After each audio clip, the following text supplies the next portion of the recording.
A quiet night in a small-town mechanic's shop.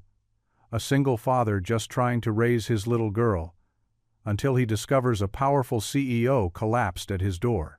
She wakes up, begging him to keep her secret. But then his daughter whispers the unthinkable, "Mommy says you're my daddy." That's when the truth comes out. She's hiding a past more painful than anyone knows, an estranged son, raised to hate her, and one dangerous favor that could either save her soul or destroy what little family he has left. In a world where second chances don't come easy, will faith and forgiveness be enough to heal the wounds of the past? Or will secrets tear them apart forever? What happens when a single dad risks everything to help the woman who could break his heart? Before we get into the story, comment below where in the world you are watching from today. The evening rain drummed against the metal roof of Jacob Miller's auto shop, creating a steady rhythm that usually brought him peace. Tonight, though, something felt different in the air. He wiped his grease-stained hands on a worn red rag and glanced at the clock. 8:45 p.m. "Lily Bug," he called out to his daughter, who sat at his office desk, legs swinging as she colored. "Time to pack up. We need to get you home for bed soon." "5 more minutes, Daddy?" Lily looked up with those big brown eyes that could melt his resolve.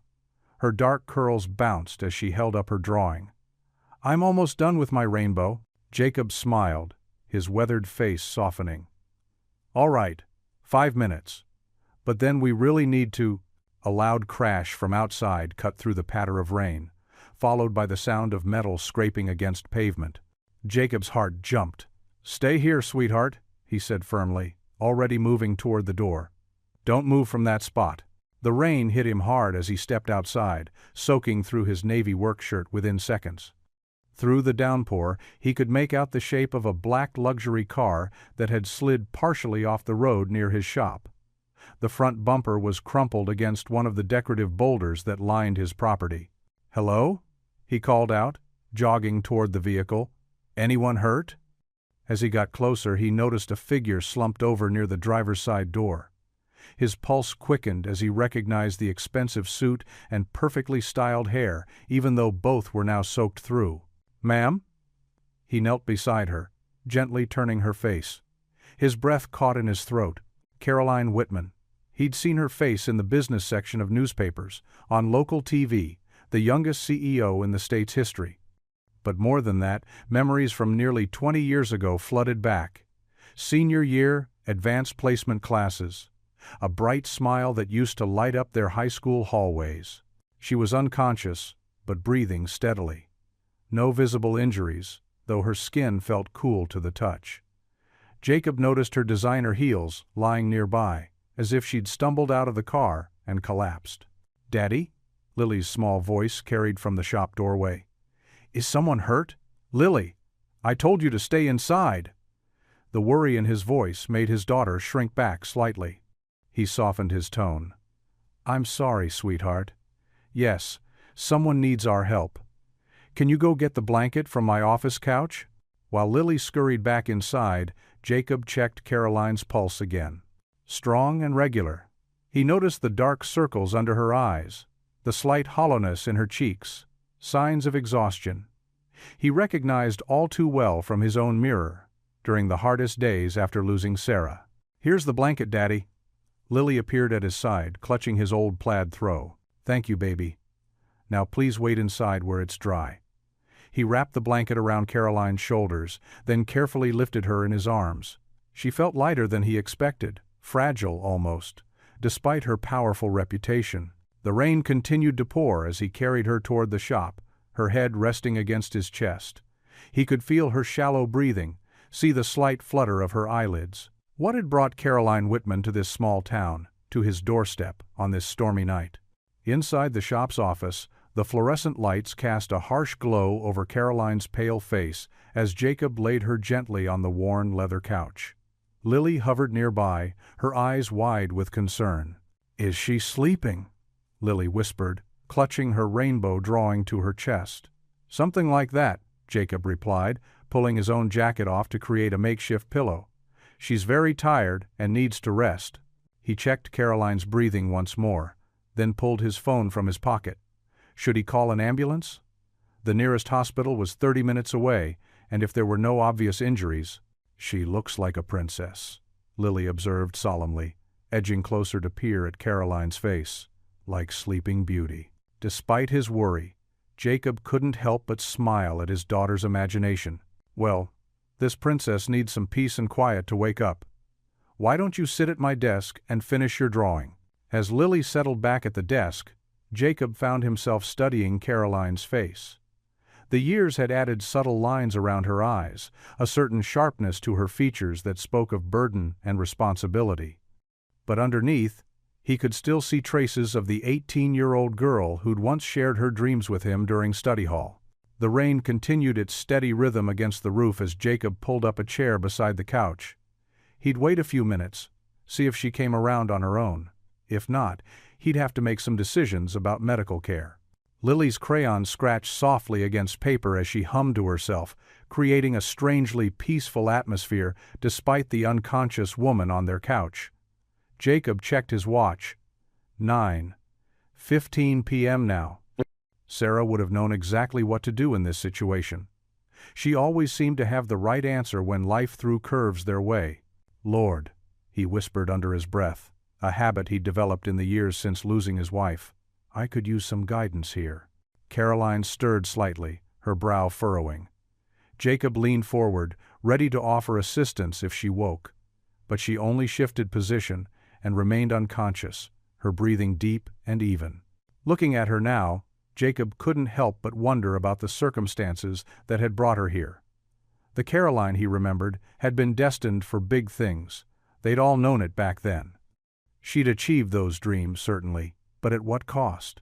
The exhaustion evident in her face, the fact that she was out here alone on a stormy night, far from the city where she made headlines.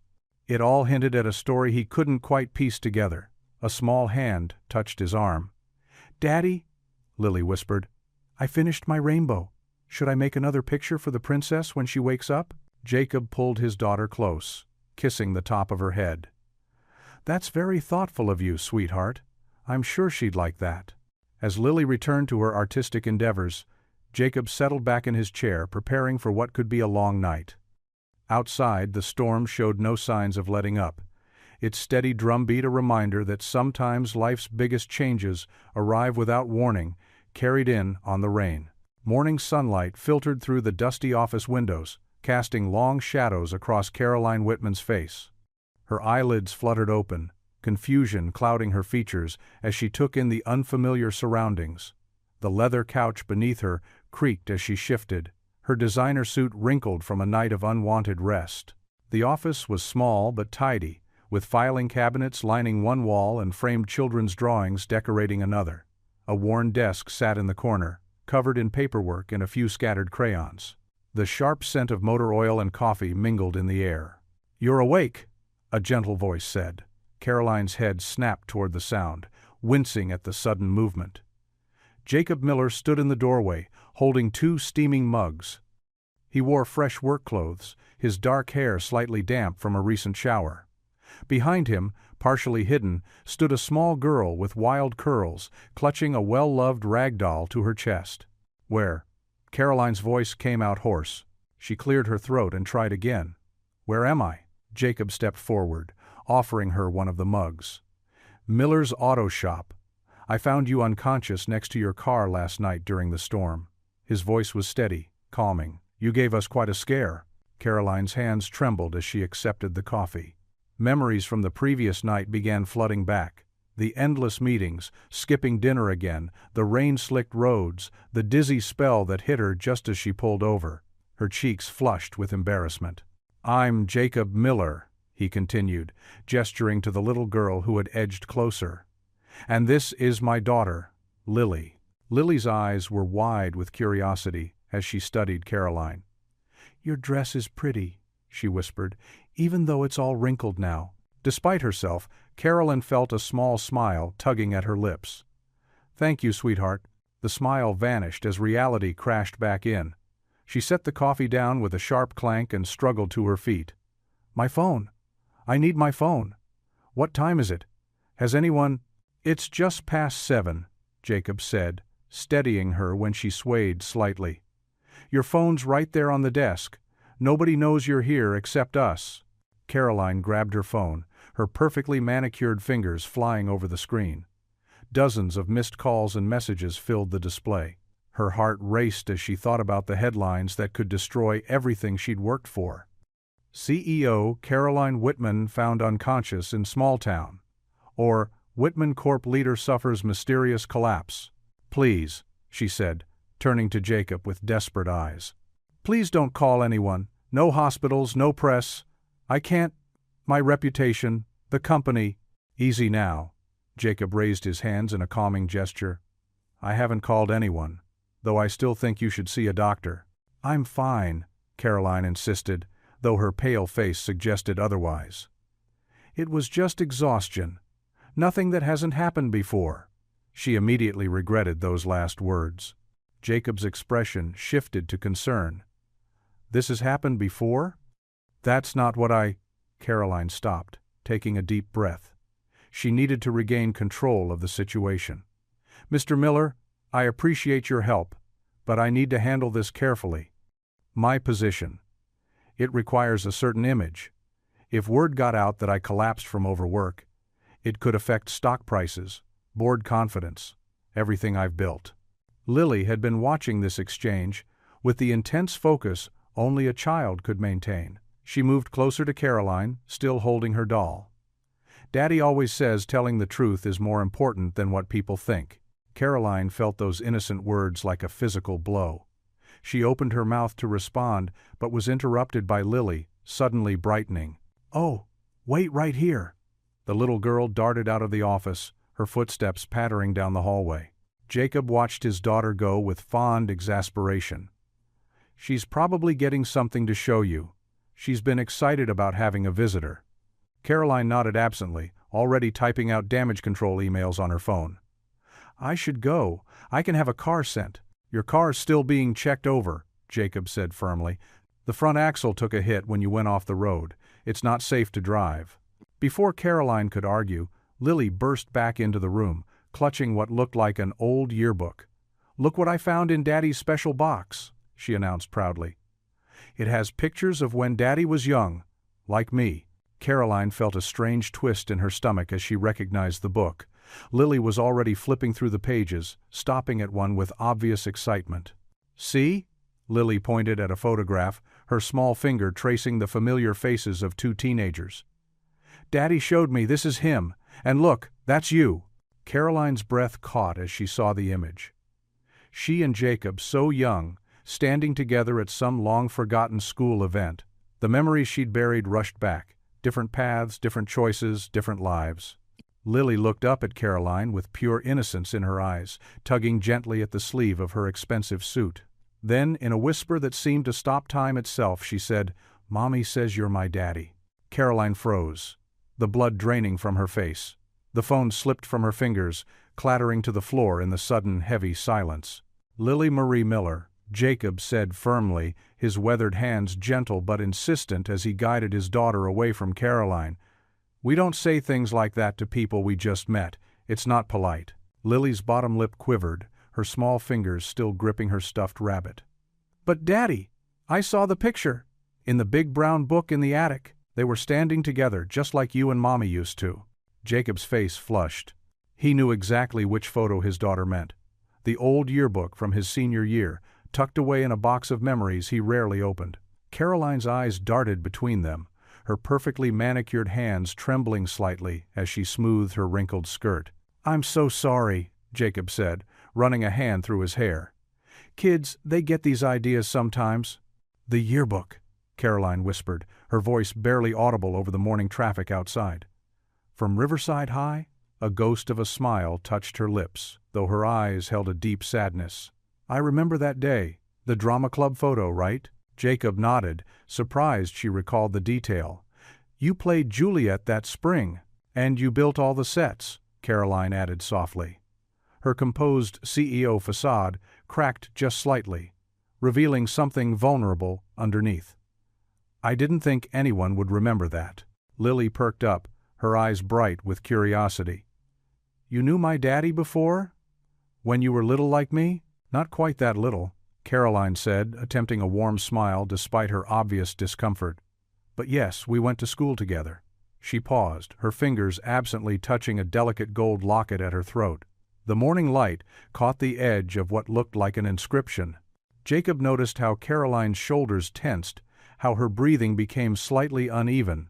He recognized the signs of someone trying desperately to maintain control. "Lily, honey, why don't you go get your backpack ready for school? Miss Sarah will be here soon to pick you up." "But I want to hear more stories," Lily protested, bouncing on her toes. "Did you and Daddy be friends? Did you, Lily?"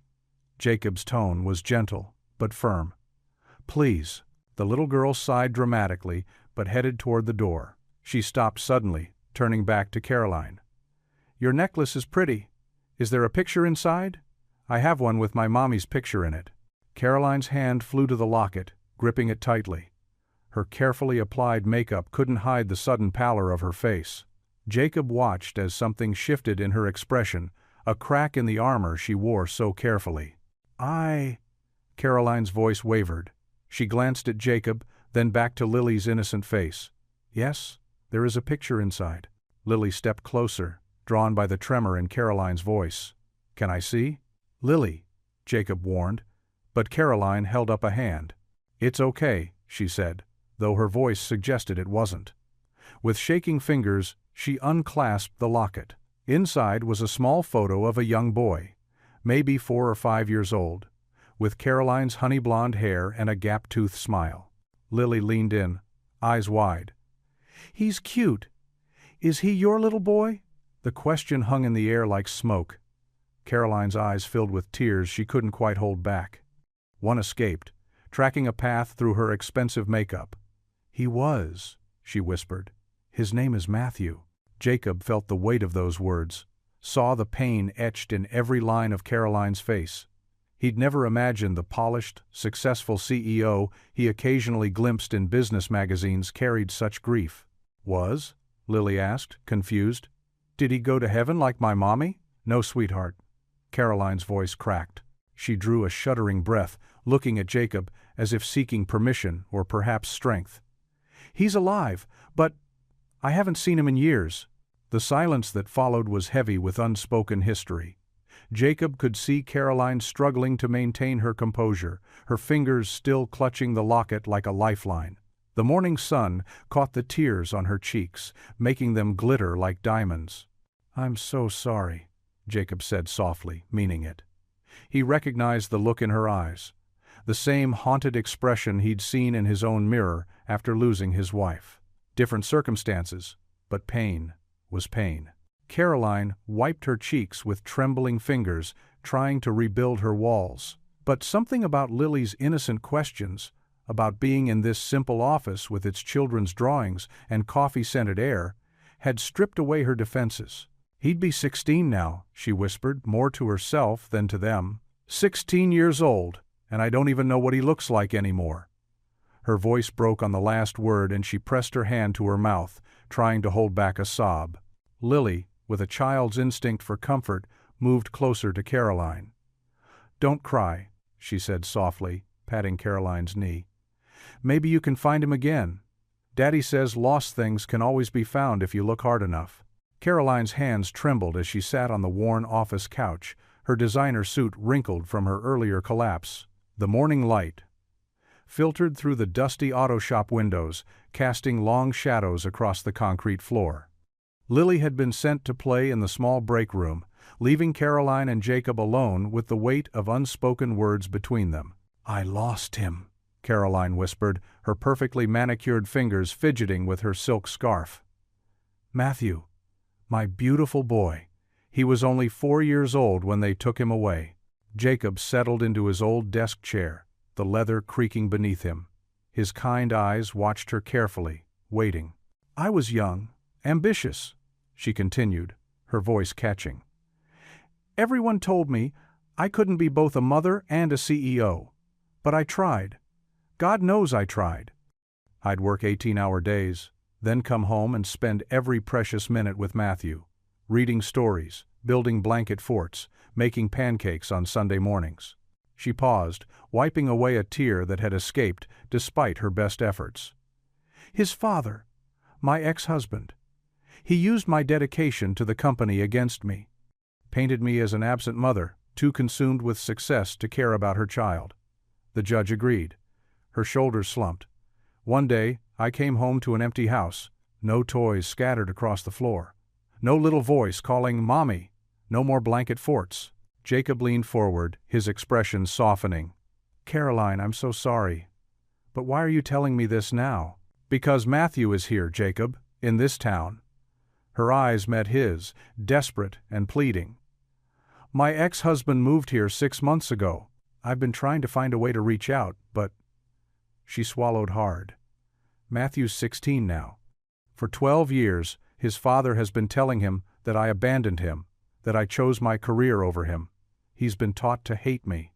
Jacob ran a hand through his graying hair, understanding dawning on his face. "And you want my help to reconnect with him? You're respected in this community," Caroline said, her business-trained voice failing to mask her emotional turmoil. "People trust you, Matthew. He works part-time at the library. I've driven by so many times, just watching from my car. He's so tall now, with his father's dark hair but my eyes." Her voice cracked again. "This is dangerous territory," Jacob warned, standing to pace the small office. "If your ex-husband finds out, he can't do anything legally anymore.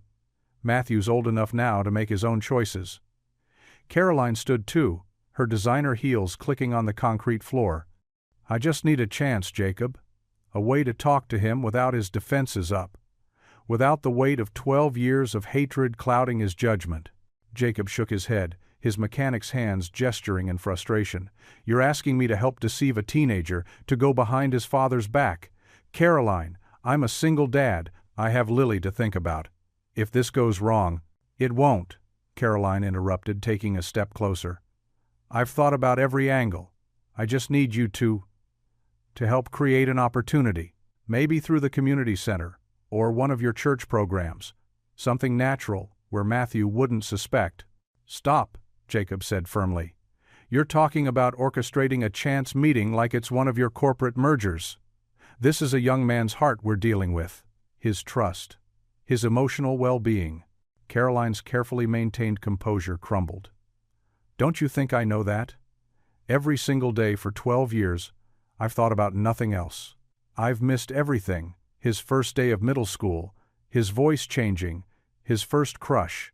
I wasn't there when he broke his arm in 5th grade. I couldn't comfort him when his pet hamster died.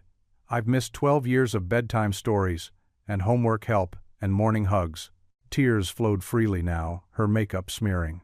"The company, the money, the power, it's all hollow. Empty. I thought I could fill the void with success, but it just gets bigger. Every award, every promotion, every magazine cover just reminds me of what I lost, of who I lost." Jacob watched her, his own eyes growing moist as he remembered the pain of losing his wife, of watching Lily cry for her mother in the nights after. The difference was, his loss was final. Caroline's son was alive, just out of reach. "Even if I wanted to help," he said slowly, "what makes you think he'd listen? That he'd believe the truth after all these years?" Caroline wiped her eyes with shaking hands. "Because I have proof. Letters. Hundreds of them. Every week for 12 years I wrote to him. His father returned them all, unopened, but I kept copies. Birthday cards, Christmas wishes, little notes about my day. Everything I wanted to tell him but couldn't. They're all dated, all real. All proof that I never stopped loving him, never stopped trying to reach him." She sank back onto the couch, suddenly looking small and vulnerable despite her expensive clothes and CEO title. "I'm not asking for a miracle, Jacob. I'm not even asking for forgiveness. I just want one chance to tell him the truth, to let him decide for himself whether to hate me or not." The clock on the wall ticked loudly in the silence that followed. Through the thin wall they could hear Lily humming to herself in the break room, the sound innocent and sweet against the heavy atmosphere of the office. Jacob moved to the window, watching the morning traffic pass by on the small-town street. He thought about Lily, about how she deserved to know the truth about her mother, about everything. Wasn't Matthew owed the same chance? If, and I mean if, I were to help, he said carefully. It would have to be done right. No manipulation, no tricks, just a door opened. The choice would have to be his. Caroline stood, hope flickering in her tear-stained eyes. She crossed the room to where Jacob stood and without hesitation reached for his hand. Her fingers were cold against his warm, work-roughened palm. "Please," she whispered, her grip tightening. "This is the one favor that could save my soul." The morning sun cast long shadows through the open garage door of Miller's Auto Shop as Jacob worked beneath the hood of Mrs. Henderson's aging minivan. His weathered hands moved with practiced ease, but his mind kept drifting back to Caroline's tearful plea from the previous night. The familiar scent of motor oil and metal filled his nostrils as he tightened a bolt. The routine task couldn't distract him from the weight of the decision before him. Helping Caroline reconnect with her son seemed both right and dangerous at the same time. "Daddy?" Lily's voice piped up from where she sat on her favorite stool, her legs swinging back and forth. "Is Miss Caroline coming back today?" Jacob wiped his hands on a nearby rag. "I don't know, sweetheart." "She looked sad," Lily observed, hugging her worn teddy bear closer. "Like how you sometimes look when you think about Mommy." His hands stilled on the engine. Leave it to a 9-year-old to cut straight to the heart of things. "Was she pretty like in the yearbook picture?" Lily continued, her curiosity boundless. "The one where you're both smiling at the camera?" Jacob remembered that photo well. Senior year, just before life had taken them down different paths. "That was a long time ago, Lily Pad." "But she's still pretty," Lily insisted. "And she has kind eyes, like Mommy did." The mention of Sarah, his late wife, made Jacob's chest tighten. He could almost hear her gentle voice, the way she'd always encouraged him to help others, even when it meant taking risks. Sarah had possessed an unwavering moral compass that had guided their family through difficult times. "What do you think Mommy would say about helping Miss Caroline?" Lily asked, as if reading his thoughts. Jacob stepped back from the minivan, considering his daughter's question. Sarah had always believed in second chances. She'd taught Lily to pray for others, to show kindness even when it wasn't easy. "Your mom," he began carefully, "always said that doing the right thing isn't always the easy thing." The morning wore on, filled with oil changes and tire rotations. But Sarah's memory seemed especially present today, hovering like a gentle reminder. He could picture her in their kitchen, flour on her cheeks as she baked cookies, offering wisdom wrapped in simple words. During his lunch break, Jacob sat with Lily at their small table in the break room. She munched on her peanut butter sandwich, still full of questions. "If Miss Caroline has a son, why isn't he with her?" Lily asked between bites. "Don't mommies and kids belong together?" Jacob set down his coffee mug. Sometimes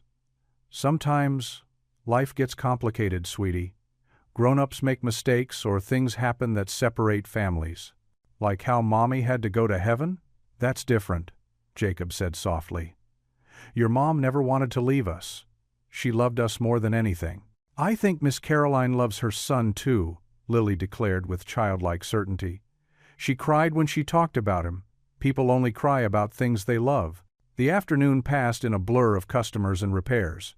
Jacob's thoughts kept returning to Caroline's request, weighing the risks against what his conscience was telling him. Sarah had always said that true faith meant acting with compassion, even when the path forward wasn't clear.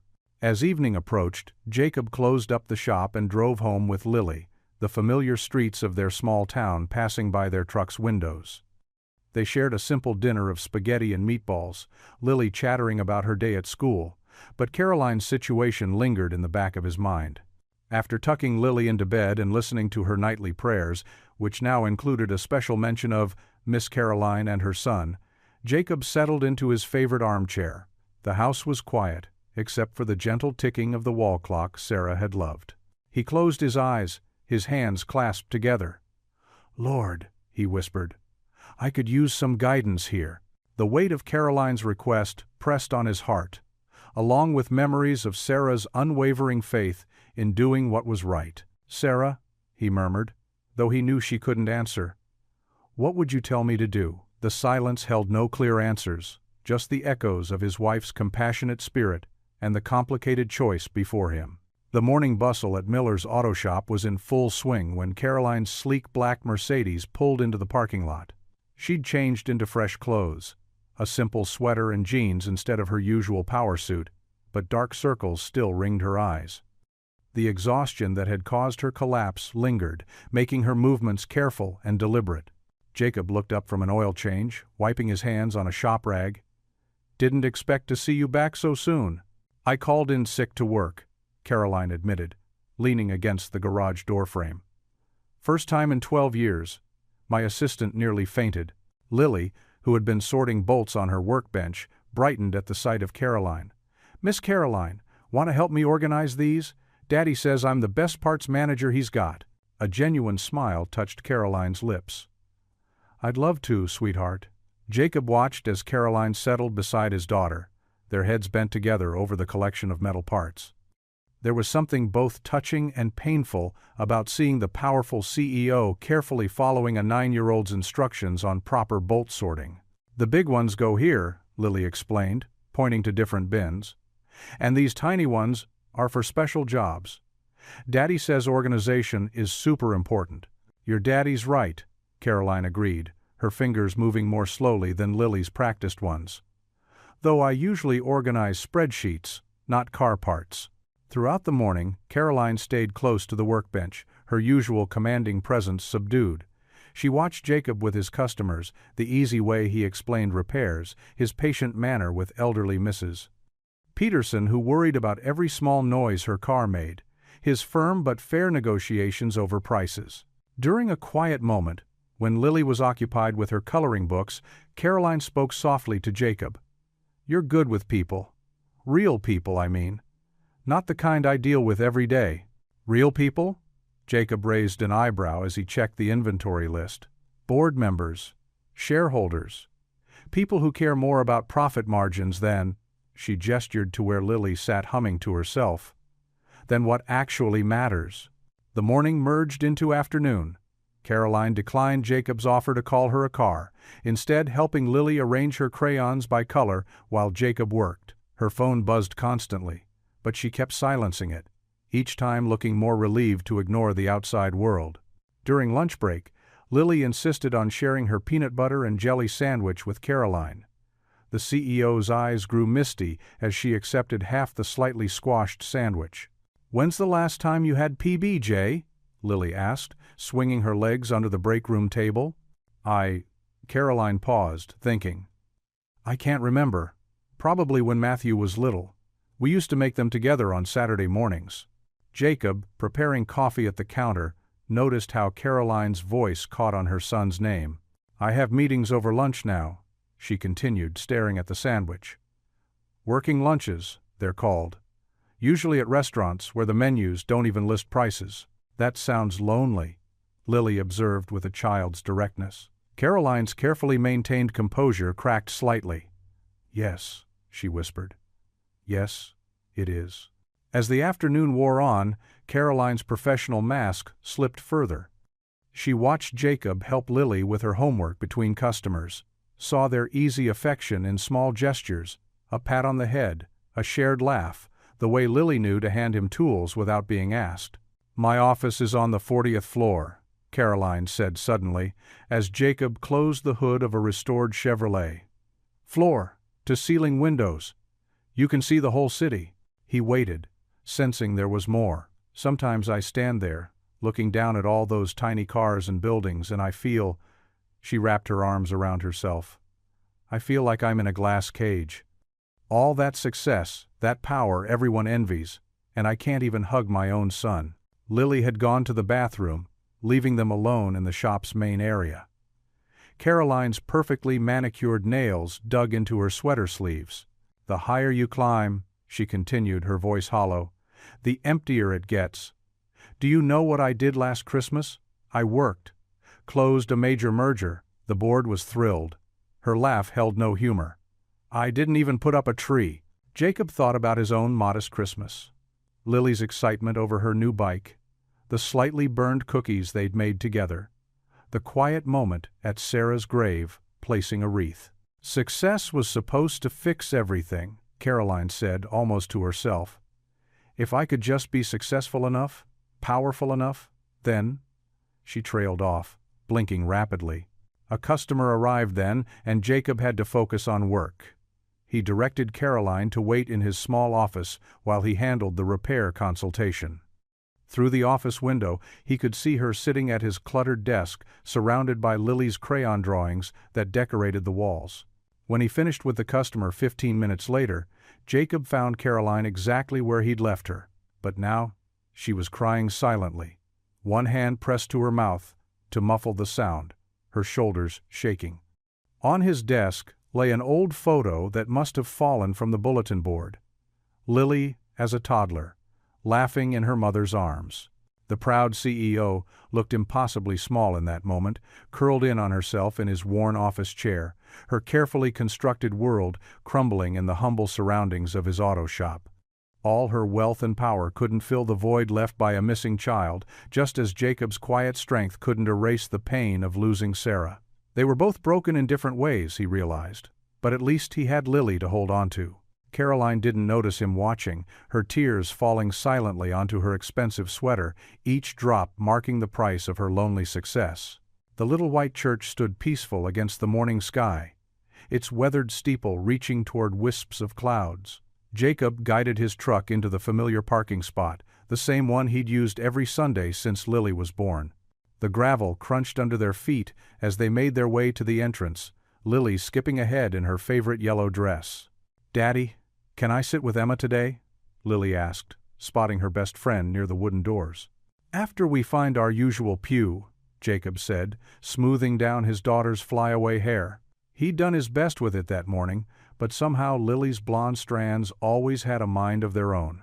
Inside, sunlight streamed through stained glass windows, casting colorful patterns across worn wooden pews. The familiar scent of old hymnals and fresh flowers filled the air. Jacob nodded to familiar faces as he and Lily made their way to their spot, 5 rows from the front. Mrs. Henderson, the elderly organist, began playing the opening hymn. Jacob found himself distracted during the first songs, his mind drifting to Caroline's tear-stained face from yesterday. He'd seen through her CEO facade to something raw and wounded, a mother separated from her child. Pastor Mike stepped up to the pulpit, his kind face scanning the congregation. "Today, we're going to talk about courage," he began, his voice warm and steady. "Not the kind that makes headlines or wins medals, but the quiet kind. The courage to forgive when it's hard. The courage to do what's right when it's easier to walk away." Jacob's hands tightened on the hymnal. The pastor's words seemed to speak directly to his situation with Caroline. "Sometimes God puts people in our path for a reason," Pastor Mike continued. "Sometimes the greatest act of faith is helping someone else find their way back to grace." Lily leaned against Jacob's arm, drawing little circles on the back of his hand with her finger. He glanced down at her, remembering how she'd immediately trusted Caroline, seen something in her that others might miss. After the sermon, during fellowship hour in the church basement, Jacob couldn't focus on the usual small talk over coffee and Mrs. Peterson's famous snickerdoodles. The pastor's words about courage and forgiveness kept echoing in his mind. "Daddy?" Lily tugged at his sleeve. "Can we go outside? I want to show Emma the new flowers by the playground." "Sure, sweetheart. Stay where I can see you." Jacob followed the girls out into the bright morning sunshine. He stopped short at the bottom of the church steps. There, leaning against her Mercedes in the parking lot, was Caroline. She looked different from the polished CEO he'd first met. Today she wore simple jeans and a light blue sweater, her hair loose around her shoulders. Something vulnerable showed in the way she held herself, like she wasn't quite sure she belonged here. "I hope it's okay that I came," Caroline said softly as he approached. "I saw families going in earlier and just waited." Jacob studied her face. "How long has it been? Since I've been to church?" Caroline's laugh held no humor. "I honestly can't remember. Probably not since before Matthew was born." She wrapped her arms around herself, watching Lily and Emma play by the flower beds. "I used to pray every night when I was little. Somewhere along the way, I convinced myself I was too busy for faith. Too smart for it, maybe. And now? Now?" Caroline's voice cracked slightly. "Now I realize how empty everything is. All the board meetings, the corporate decisions, the fancy dinners. None of it matters when I lie awake at night missing my son. Jacob noticed she was wearing flat shoes instead of her usual heels, making her seem smaller, more real somehow. The morning sunlight caught the silver threads in her dark hair. "I saw you through the window during the service," she admitted. "You and Lily. The way you held her hand during prayers. The way she leaned against you, totally trusting." Caroline blinked rapidly. "I used to have that with Matthew, before I let my ambition destroy everything." A gentle breeze stirred the leaves of the old oak tree in the churchyard. From the playground came the sound of Lily's laughter, pure and sweet. "Caroline," Jacob's voice was gentle but firm, "I've been thinking about your request, about helping you reconnect with Matthew." Hope flickered across her face, quickly followed by fear. "And I'll help you," he said. "But we need to do this right. No shortcuts, no schemes, just honest steps forward, however long it takes." Caroline's shoulders sagged with relief, even as anxiety crept into her expression. "What if he won't even look at me? What if he slams the door in my face?" "Then we try again. Different approach, different day, but everything in the open, everything honest." Jacob glanced at Lily, who was now showing Emma how to make daisy chains. "Kids can sense when adults are playing games. Matthew deserves better than that." Tears welled in Caroline's eyes, but she brushed them away quickly. "I've spent so many years playing corporate chess, always 3 moves ahead. The thought of just being honest, being vulnerable." She shook her head. "It terrifies me. That's why we start with prayer," Jacob said simply. Caroline looked startled. "Prayer?" "Yes, right here, right now, if you want." He held out his hand. "Sometimes the bravest thing we can do is admit we need help beyond ourselves." Caroline stared at his offered hand for a long moment. Then, slowly, she reached out and took it. Her fingers were cold despite the warm morning. "I don't remember how," she whispered. "Just talk," Jacob said softly. "He's listening." As they stood there in the church parking lot, Caroline's whispered words were nearly lost in the gentle spring breeze. But Jacob heard them clearly. "Please help me find my way back to my son." The kitchen in Jacob's modest home glowed with warm light as evening settled in. Caroline sat at the wooden table, her normally perfect posture slightly slumped, her designer blazer draped over the back of her chair. The remains of a simple dinner, chicken soup and bread that Lily had proudly helped prepare, sat before them. Jacob watched as Caroline's trembling fingers spread out a wrinkled piece of paper on the table. It was a basketball schedule, printed from the high school's website. Her nail polish was slightly chipped, a small detail that showed just how much the past few days had shaken her usual perfection. "Matthew has a game this Friday," Caroline said softly, her finger tracing the printed text. "He plays forward for the varsity team. I've been following his achievements from afar through the school's social media posts." Lily, who was supposed to be getting ready for bed, lingered in the doorway in her pajamas covered with cartoon puppies. Her wide eyes watched the adults with undisguised curiosity. "The game starts at 7, Caroline continued, her voice gaining strength. "I thought maybe we could sit in the back of the bleachers, just to watch him play." She looked up at Jacob, hope and fear warring in her expression. Jacob rubbed his chin thoughtfully, considering all the ways this could go wrong. "Caroline, Pine Grove is a small town. People talk. If someone recognizes you—" "I'll wear a hat and glasses," she interrupted quickly. "No makeup, casual clothes, nothing like how I appear in business magazines or TV interviews." Her hands clasped together tightly. "Please, Jacob. I just want to see him play, even if it's just from a distance." Lily padded into the kitchen on bare feet, despite Jacob's previous bedtime instructions. She climbed onto the chair next to Caroline, her small face serious. "Is Matthew good at basketball?" Caroline's eyes softened as she looked at the little girl. "Yes, he is. Very good. He made varsity as a sophomore." "What's varsity?" Lily asked, scooting closer. "It's the best team in high school," Jacob explained, giving his daughter a gentle look that said she should be in bed, but allowing her this moment. Caroline pulled out her phone, her fingers shaking slightly as she pulled up a photo. "Look," she whispered, showing Lily. "That's Matthew, number 23. The photo showed a tall teenage boy in a blue and white basketball uniform, caught mid-jump shot. His dark hair was similar to Caroline's, and even in the action shot, his determined expression was visible. "He looks like you," Lily observed innocently, making Caroline catch her breath. Jacob watched the interaction, his heart heavy with both concern and compassion. The CEO who had arrived at his shop just days ago was transforming before his eyes into something much more human, a mother aching to reconnect with her child. "Caroline," he said carefully, "if we do this, we need clear boundaries. We sit in the back, we leave before the game ends to avoid the crowd, and at the first sign of recognition, we go. Agreed?" Caroline nodded quickly, relief flooding her features. "Yes, absolutely. I promise to follow your lead." "And what about security?" he asked. "Won't people notice if your usual bodyguards are around?" "I'll tell my security team I'm taking a personal day at a spa retreat," Caroline replied, having clearly thought this through. "They're discreet. They won't question it." Lily, who had been studying the basketball schedule, suddenly brightened. "Can I come too? I want to see Matthew play." Jacob opened his mouth to say no, but Caroline spoke first, her voice thick with emotion. "You want to watch my son play basketball?" "Uh-huh."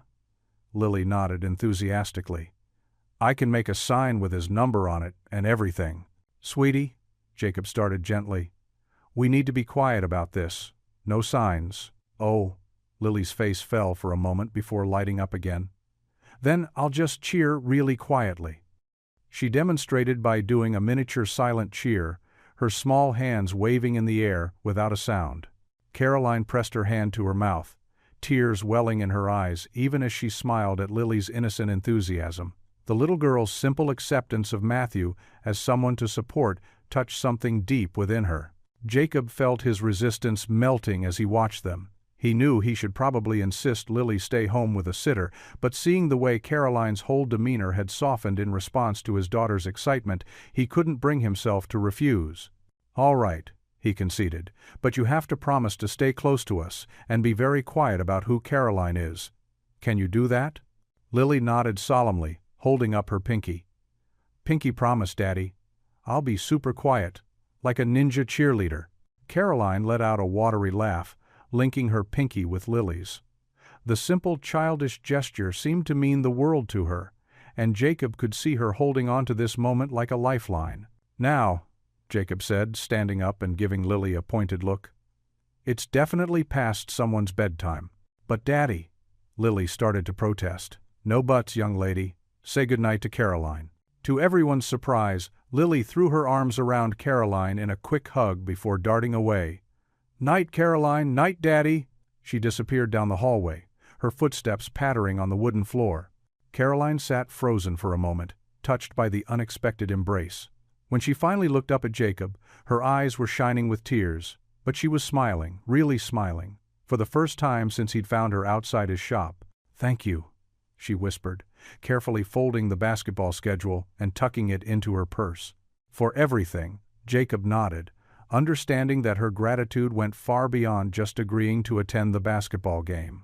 In just a few days, his and Lily's simple acceptance had begun to crack the careful walls Caroline had built around herself. "Friday, at 7, he confirmed quietly. "We'll pick you up at 6:30. Wear something casual, something a regular mom would wear, to a high school basketball game." Caroline's breath caught at the word mom, but she nodded, gathering her blazer and standing up. As she headed for the door where her driver waited outside, her steps seemed lighter, as if hope itself had lifted some of the weight from her shoulders. The squeak of basketball shoes against polished hardwood filled the bustling gymnasium, bright fluorescent lights bounced off the gleaming floor, and the familiar smell of popcorn and floor wax hung in the air. Red and gold banners, the school colors, draped from the rafters, swaying gently in the breeze from industrial fans. Jacob guided Caroline and Lily through the crowded entrance, keeping to the shadows near the wall. Caroline pulled her casual jacket closer, her heart thundering so loud she could barely hear the crowd. She'd traded her usual power suit for jeans and a sweater, her hair pulled back in a simple ponytail.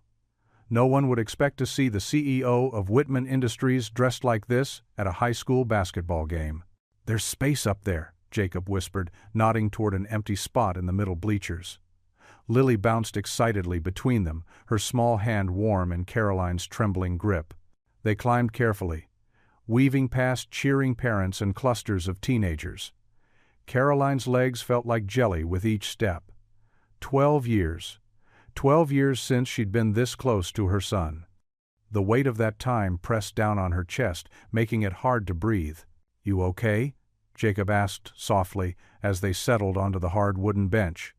His steady presence beside her was the only thing keeping her from falling apart. Caroline couldn't answer. Her eyes were fixed on the court where both teams were warming up.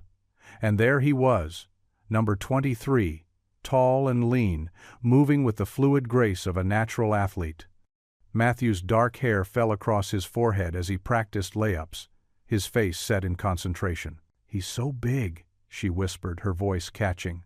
The last time she'd held him, he'd barely reached her waist. Now he was nearly 6 feet tall. I missed everything." Lily leaned against her arm, looking up with those innocent eyes that seemed to see right through to Caroline's soul. "He's really good at basketball," the little girl observed. "Does he like other sports too?" The simple question nearly undid Caroline. She didn't know. She didn't know what sports he liked, what food he preferred, what made him laugh.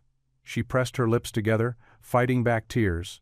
Jacob's hand found hers, giving it a gentle squeeze. "One step at a time," he reminded her quietly. "Just breathe." The referee's whistle pierced the air, and both teams jogged to their benches.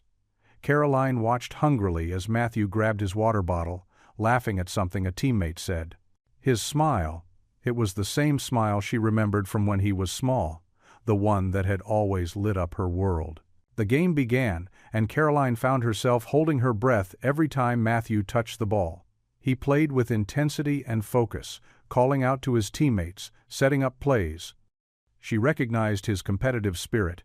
It was so much like her own, the drive to excel that had both blessed and cursed her life. "Go number 23!" Lily shouted suddenly, jumping up. Caroline's heart stopped as several heads turned their way, but no one seemed to pay them any special attention. The crowd was too caught up in the game. As the first quarter progressed, Caroline began to relax slightly, letting herself be drawn into the rhythm of the game. She found herself smiling at Lily's enthusiastic cheering, grateful for the child's uncomplicated joy. Jacob occasionally explained plays to them both, his quiet commentary helping to ground her when emotions threatened to overwhelm. During a timeout, Matthew stood at the sideline, hands on his hips as he listened to his coach. The overhead lights caught his profile, and Caroline's breath caught. He looked so much like his father, her ex-husband, but there was something of her there too, in the determined set of his jaw, the analytical way he studied the court. "I see you in him," Jacob murmured, as if reading her thoughts. "That same fierce focus." Caroline clutched her hands together in her lap. I hope there's still room in his heart for forgiveness, even if I don't deserve it." "Everyone deserves a second chance," Lily declared with the absolute certainty of childhood. "That's what Daddy always says." The game grew more intense as the fourth quarter approached. Matthew's team was down by 2 points, and the crowd was on their feet. Caroline stood with them, caught up in the excitement despite her anxiety. Matthew had the ball, weaving through defenders with impressive skill. He drove toward the basket, leaped, and released the ball in a perfect arc. The crowd held its collective breath as it sailed through the air and swished through the net. The gymnasium erupted in cheers. In that moment of celebration, Matthew turned, scanning the crowd with a triumphant grin. His eyes swept past their section, then snapped back suddenly. The smile fell from his face as his gaze locked with Caroline's. Time seemed to freeze. All the noise and movement in the gym faded away as mother and son stared at each other across the distance. Caroline couldn't move, couldn't breathe. She saw the flash of recognition in his eyes, watched as his expression hardened into something cold and unreadable.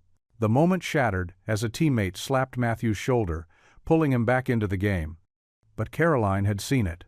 The wall of hurt and anger that had grown between them, brick by brick, over 12 long years.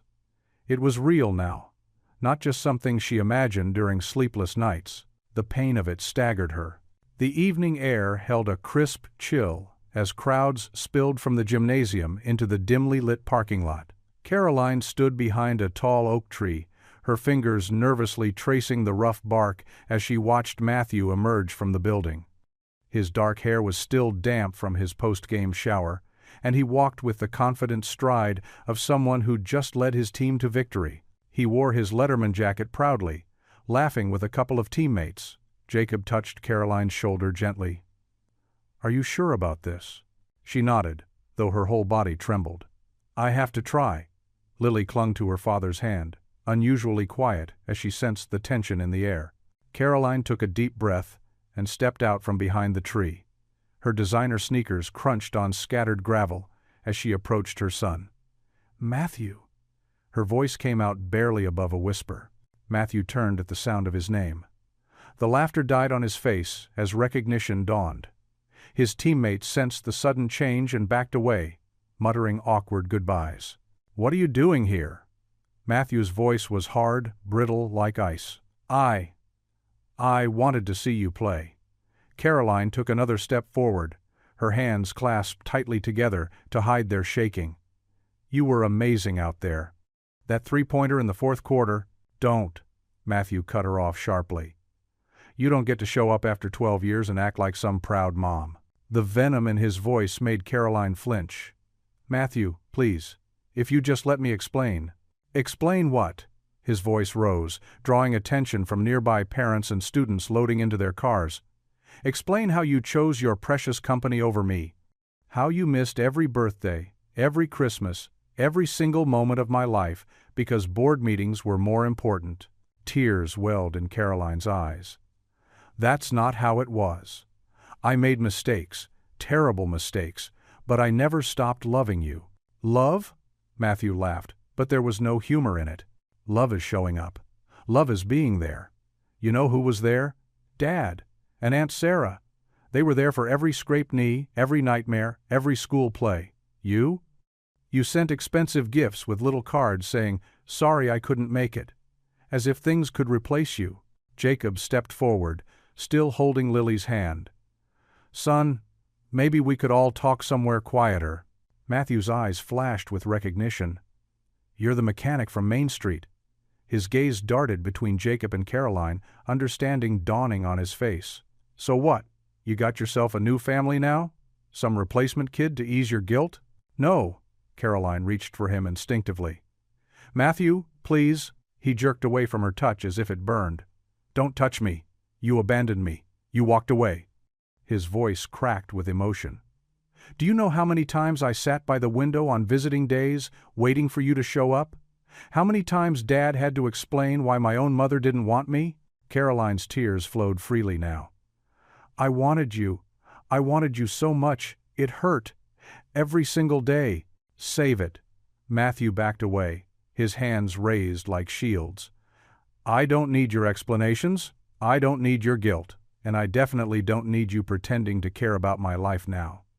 He turned sharply, his Letterman jacket swinging with the movement. "Matthew, wait," Caroline called after him, her voice breaking. "Please, just give me a chance." But he was already walking away, his shoulders rigid with anger. A few moments later, he climbed into a waiting car, presumably his father's, and slammed the door. The engine roared to life, and the car peeled out of the parking lot, leaving the scent of burned rubber in its wake. Caroline stood frozen, staring at the space where her son had been. Her legs gave way beneath her, and she would have fallen if Jacob hadn't caught her. She turned into his embrace, her body racked with sobs.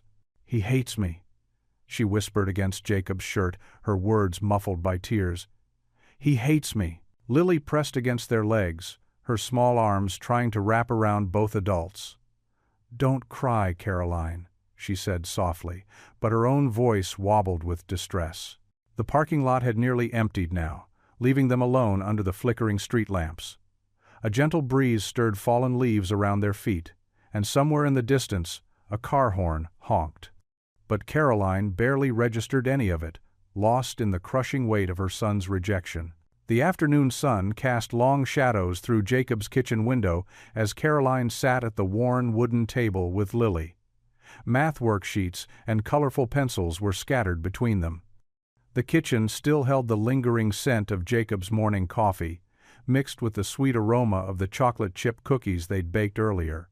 "I don't understand fractions," Lily sighed, tapping her pencil against her chin. Her braids were slightly messy from a long day at school, and her nose crinkled in concentration. Caroline leaned closer, pointing to the problem. "Let's make it fun. Think about those cookies we made. If we had 12 cookies and wanted to share them equally between 4 people, how many would each person get?" Lily's eyes lit up. "Oh, that's easy. 3 cookies each." She scribbled the answer on her paper, beaming with pride. "See? Fractions are just about sharing things fairly." Caroline smiled, watching Lily attack the next problem with renewed enthusiasm. As they worked through the worksheet, Lily shared stories about her school day, about her best friend Emma's new puppy, the spelling bee she'd won, and how she'd shared her lunch with a classmate who'd forgotten his. Caroline found herself drawn into Lily's world, so different from the corporate boardrooms and strategy meetings that usually filled her days. "Mrs. Henderson said, 'I'm getting better at reading,'" Lily announced proudly, switching to her English homework. "Daddy says it's because I practice every night." "Your dad is very wise," Caroline replied, feeling a warm fondness for Jacob's dedication to his daughter. She helped Lily sound out a particularly challenging word, marveling at the child's determination. Suddenly, Lily giggled at something Caroline had said about silent letters being sneaky little ninjas in words. The sound was so pure and infectious that Caroline found herself laughing too, really laughing, the kind that bubbles up from deep inside and can't be contained. She couldn't remember the last time she'd laughed like this. Her corporate world was full of polite chuckles and measured responses, not this uninhibited joy. Jacob, who'd been working in the garage, stepped into the kitchen just then. He paused in the doorway, a soft smile playing on his lips as he watched them together. Caroline caught his eye, and for a moment the weight of the afternoon's confrontation with Matthew lifted from her shoulders. "Daddy," Lily called out, "Caroline helped me understand fractions using cookies. Can we bake more to practice?" Jacob chuckled, wiping his hands on a shop rag. "Maybe tomorrow, sweetheart. It's almost bedtime." "Just 5 more minutes?" Lily pleaded, giving her father her best puppy dog eyes. "Tell you what," Caroline interjected. "Let's finish this last problem, and then you can get ready for bed. Deal?" Lily nodded, returning to her homework with determination. As they worked, she leaned against Caroline's arm, completely at ease. The simple gesture of trust made Caroline's heart ache, with a mixture of joy and longing. After completing the final problem, Lily gathered her papers, but instead of getting up, she turned to Caroline with those innocent, searching eyes that seemed to see right through adult pretenses. "Caroline?" she asked, her voice suddenly small and serious. "Yes, sweetie? Since you knew my daddy a long time ago, and you're here now, and you helped me with homework." Lily fidgeted with the corner of her worksheet. "Could you maybe be my other mommy?" The question hung in the air like delicate crystal, beautiful and fragile. Caroline felt her breath catch in her throat. Jacob, still standing by the doorway, stepped forward, ready to intervene, but Caroline managed to find her voice. "Oh, Lily," she said softly, gathering her thoughts carefully. "That's such a special question. You know, being a mommy is one of the most important jobs in the world. Your mommy in heaven loves you very much, and she'll always be your mommy." Lily nodded solemnly.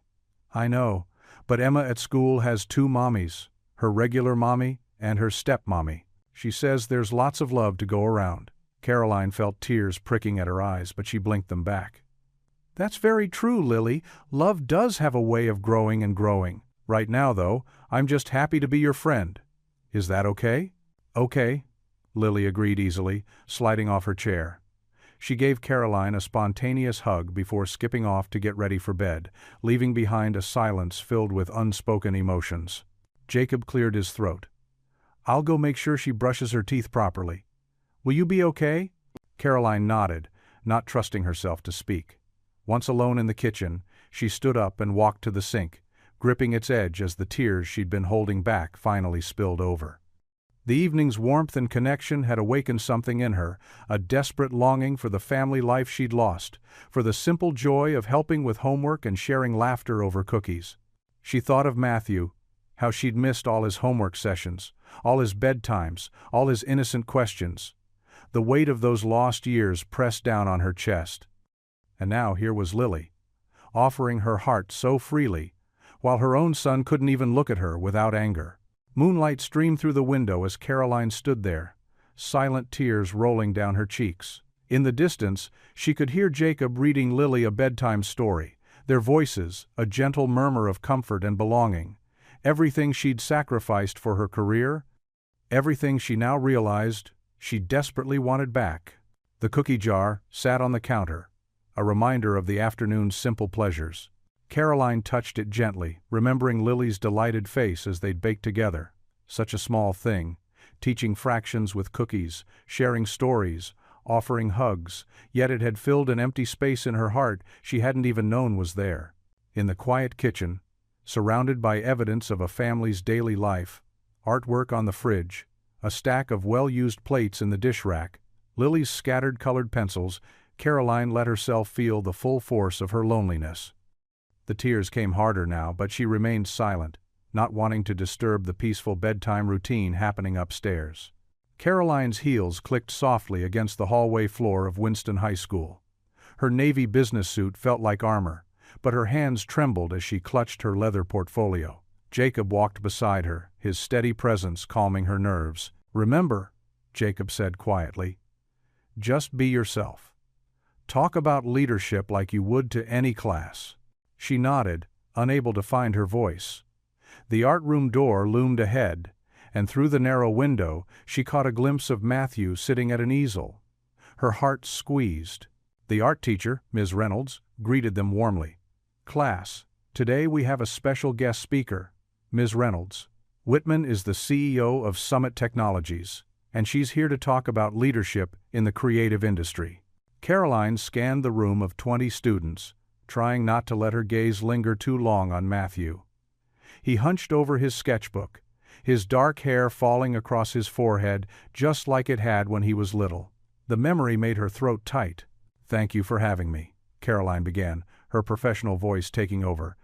She moved to the front of the room, setting her portfolio on the teacher's desk. Art and leadership might seem like unlikely partners, but some of the most innovative business solutions come from creative thinking.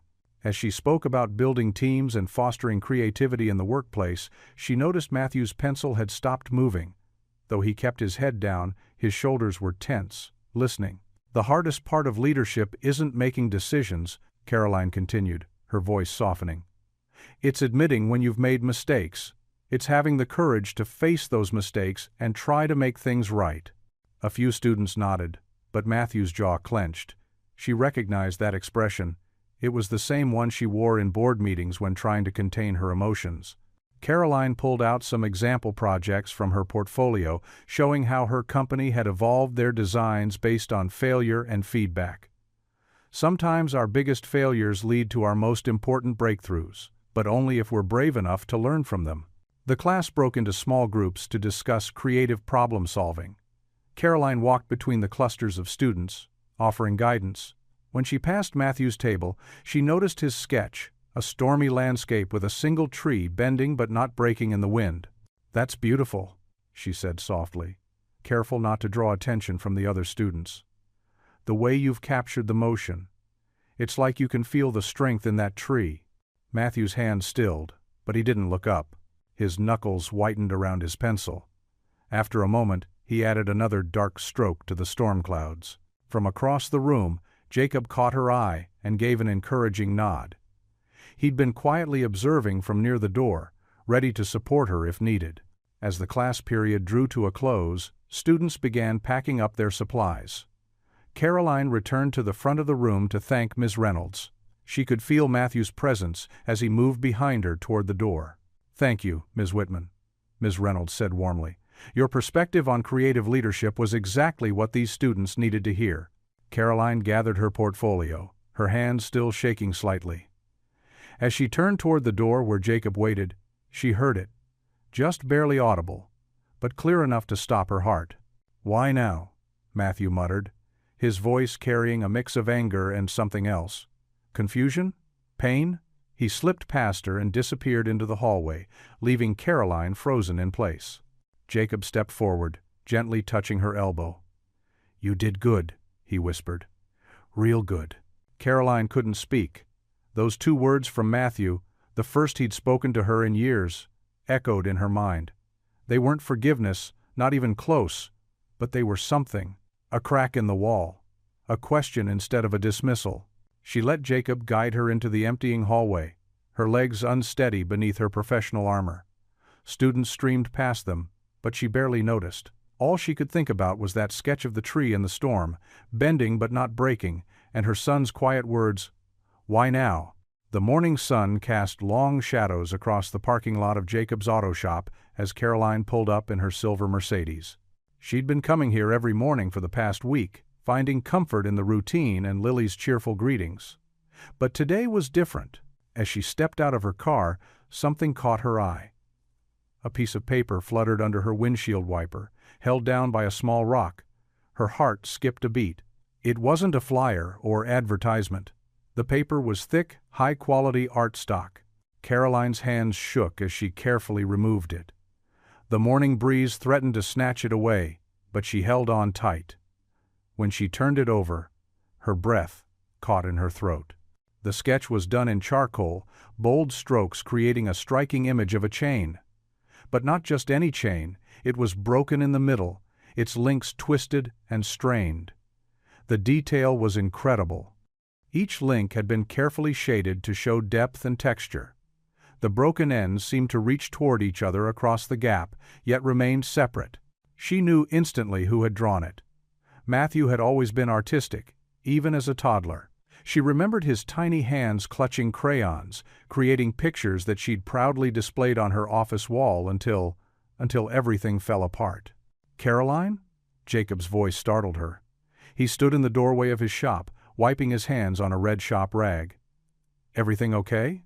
She tried to speak but couldn't find the words. Instead, she held up the sketch with trembling fingers. Jacob crossed the parking lot, his work boots scuffing against the asphalt. He studied the drawing, his expression softening with understanding. "Matthew," he said quietly. It wasn't a question. Caroline nodded, running her fingertips gently over the charcoal lines. "He must have left it early this morning." Her voice cracked. "After all these years, he still draws. He's so talented." Jacob guided her inside the shop's office, away from the cool morning air. The familiar smell of coffee and motor oil wrapped around them. "What do you think it means?" he asked, pulling out a chair for her. Caroline sank into the seat, still holding the sketch as if it might disappear. The broken chain. She traced the jagged edges where the links separated. I think he's trying to tell me something." "About your relationship?" Jacob leaned against his desk, his kind eyes watching her carefully. "Yes." Caroline swallowed hard. "We're broken, disconnected. But look at how the ends are drawn. They're reaching toward each other, almost like there's still hope." Jacob finished softly. Tears welled in Caroline's eyes.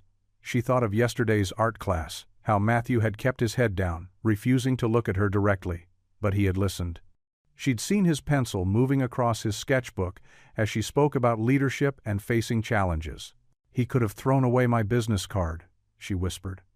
"He could have ignored me completely. But this," she held up the sketch, "this is communication. He's reaching out in the only way he feels safe doing right now." The shop's bell jingled as Lily burst in, her backpack bouncing. "Morning, Caroline." She stopped short when she saw Caroline's tears. "Are you sad?" Caroline quickly wiped her eyes, managing a warm smile for the little girl. "No, sweetie. Sometimes people cry when they're happy too. Look what my son drew." She showed Lily the sketch. Lily studied it with the serious concentration only a child could muster. "It's broken," she observed. "But it's pretty. Like when Daddy fixed my bike chain, but prettier." Jacob chuckled, ruffling his daughter's hair. "Why don't you get started on your homework while I make us all some hot chocolate?" As Lily settled at her usual spot near the window, Caroline couldn't stop looking at the drawing. Every line seemed to hold meaning. The careful shading, the deliberate breaks, the way the chain seemed to float against the white background, it was more than just art.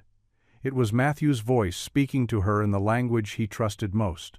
She remembered the little boy who used to draw her pictures of their family, stick figures holding hands under a bright yellow sun. Now he drew broken chains. But within the breakage, she saw something precious: recognition, acknowledgement. He might be angry, hurt, and distant, but he saw her. He knew she was there, trying to reach across the years that separated them. Caroline gently placed the sketch on Jacob's desk and pulled out her phone. With trembling fingers, she typed out a text message to the number Jacob had helped her get. "Thank you for the drawing. It's beautiful, just like I remember." She hesitated, then added, "I miss you." She didn't expect a response. Maybe he'd block her number. Maybe he'd pretend he never got the message. But she had to try, had to keep reaching across that broken chain. The hot chocolate Jacob brought her grew cold as she sat there, lost in memories and hopes. She remembered teaching Matthew to tie his shoes, reading him bedtime stories, kissing his scraped knees. Each memory was like a link in a chain that had once bound them together, a chain that somehow, despite everything, wasn't completely destroyed. Caroline clutched the sketch to her chest, the paper crinkling slightly against her blouse. "He still remembers me," she whispered, and in those 4 words lay all the pain and hope of a mother's heart. The morning crowd at May's diner buzzed with whispers and sideways glances. The regulars, clustered around their usual tables with steaming coffee cups, couldn't help but notice the striking woman in designer clothes who'd become a fixture at Jacob Miller's auto shop. "That's her again?" Betty Watson murmured to her friend Martha, both of them retired school teachers who'd taught half the town's children. "Third time this week I've seen her car parked outside Jacob's shop." The diner's worn checkerboard floor had witnessed decades of local gossip, but this was different. Caroline Whitman stood out in their small town like a peacock among sparrows.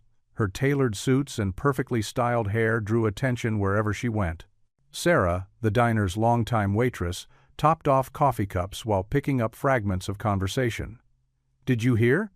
She's some big-shot CEO from the city," she shared in hushed tones. "What's someone like that doing hanging around Jacob's shop all the time?" The bell above the door chimed as Jacob himself walked in, his work shirt bearing the familiar Miller's Auto logo. The whispers died down, replaced by overly cheerful greetings. He nodded politely, sensing the tension in the air. "Morning, everyone," he said, sliding onto his usual stool at the counter. "Sarah, the usual, please." Mrs. Henderson, who sat in the corner booth after Sunday service each week, couldn't contain herself. She approached Jacob, her face pinched with concern.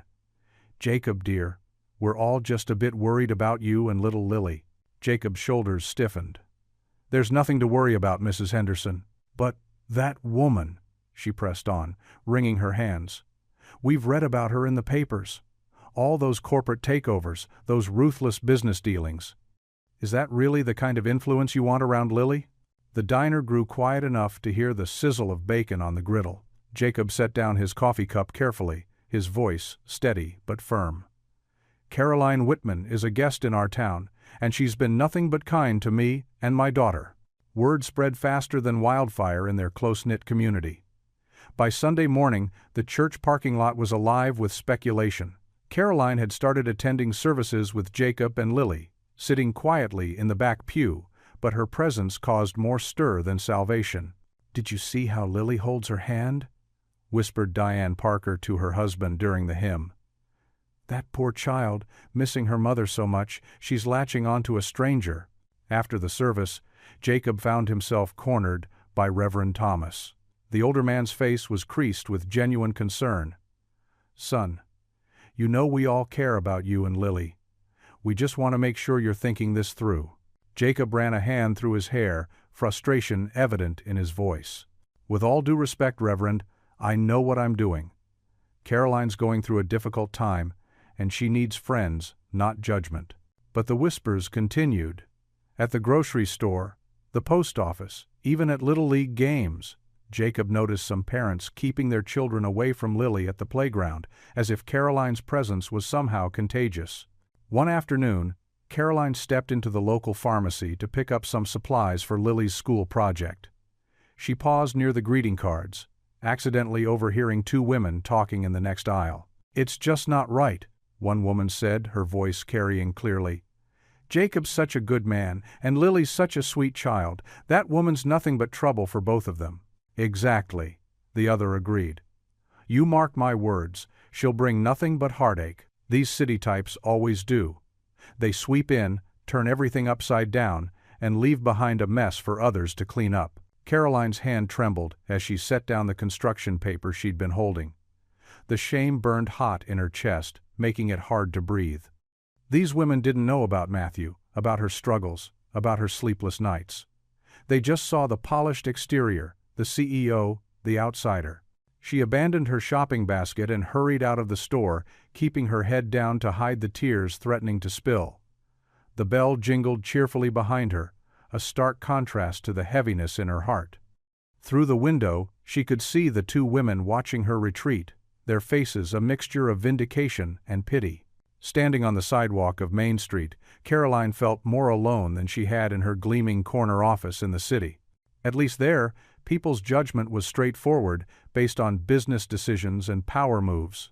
Here, in this small town where Jacob and Lily had found such warmth, she was the dark cloud threatening their sunshine.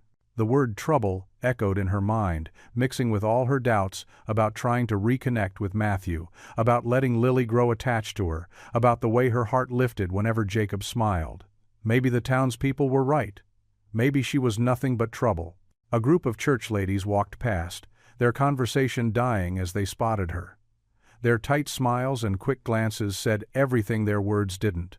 Caroline stood frozen, feeling every bit the outsider they believed her to be. The words from the pharmacy played on repeat in her mind. "She'll bring nothing but heartache." Caroline wrapped her arms around herself, the shame settling deep in her bones. In trying to heal her own broken family, was she disrupting the peace of Jacob and Lily's life? The thought was almost unbearable. Through the window of May's diner across the street, she could see the usual crowd gathered for afternoon coffee. Their heads were bent together in conversation, and she didn't need to hear them to know she was likely the topic of discussion. The same people who smiled politely at church now shook their heads in disapproval behind her back. The small-town scrutiny felt suffocating. Caroline had faced hostile corporate boardrooms and cutthroat competitors, but this quiet judgment from people who mattered to Jacob, people whose opinion could affect Lily's life, cut deeper than any business rivalry ever had. She watched as another group of townspeople walked past, their whispers barely concealed. The shame burned brighter, and Caroline felt every inch the troublemaker they accused her of being.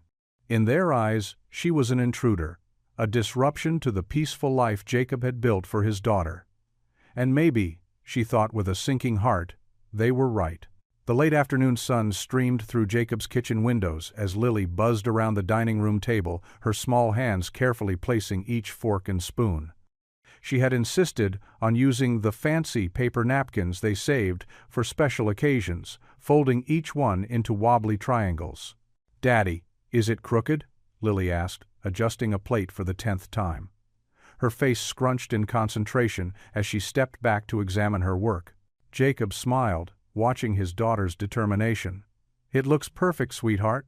Those are the prettiest place settings I've ever seen." The doorbell rang, making Lily jump with excitement. "They're here!" She raced to the door, her ponytail bouncing. Caroline stood on the porch, wearing simple jeans and a sweater instead of her usual business attire.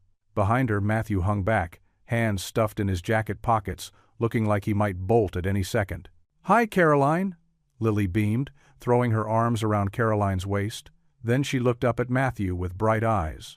"Hi, I'm Lily. Do you like Monopoly? Daddy got the special edition with the silver pieces?" Matthew's rigid posture softened slightly at Lily's enthusiasm. Yeah.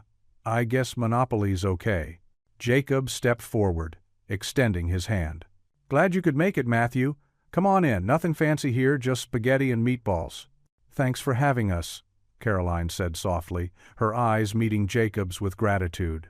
The kitchen filled with the warm aroma of garlic bread and tomato sauce. Jacob had kept dinner simple and comfortable. No pressure, no pretense. Just good food and open hearts. "Can I show Matthew my art corner?" Lily asked, practically bouncing on her toes. "I made a whole forest of paper trees." Matthew glanced at Caroline, then back to Lily. "Sure, kid. Let's see these trees."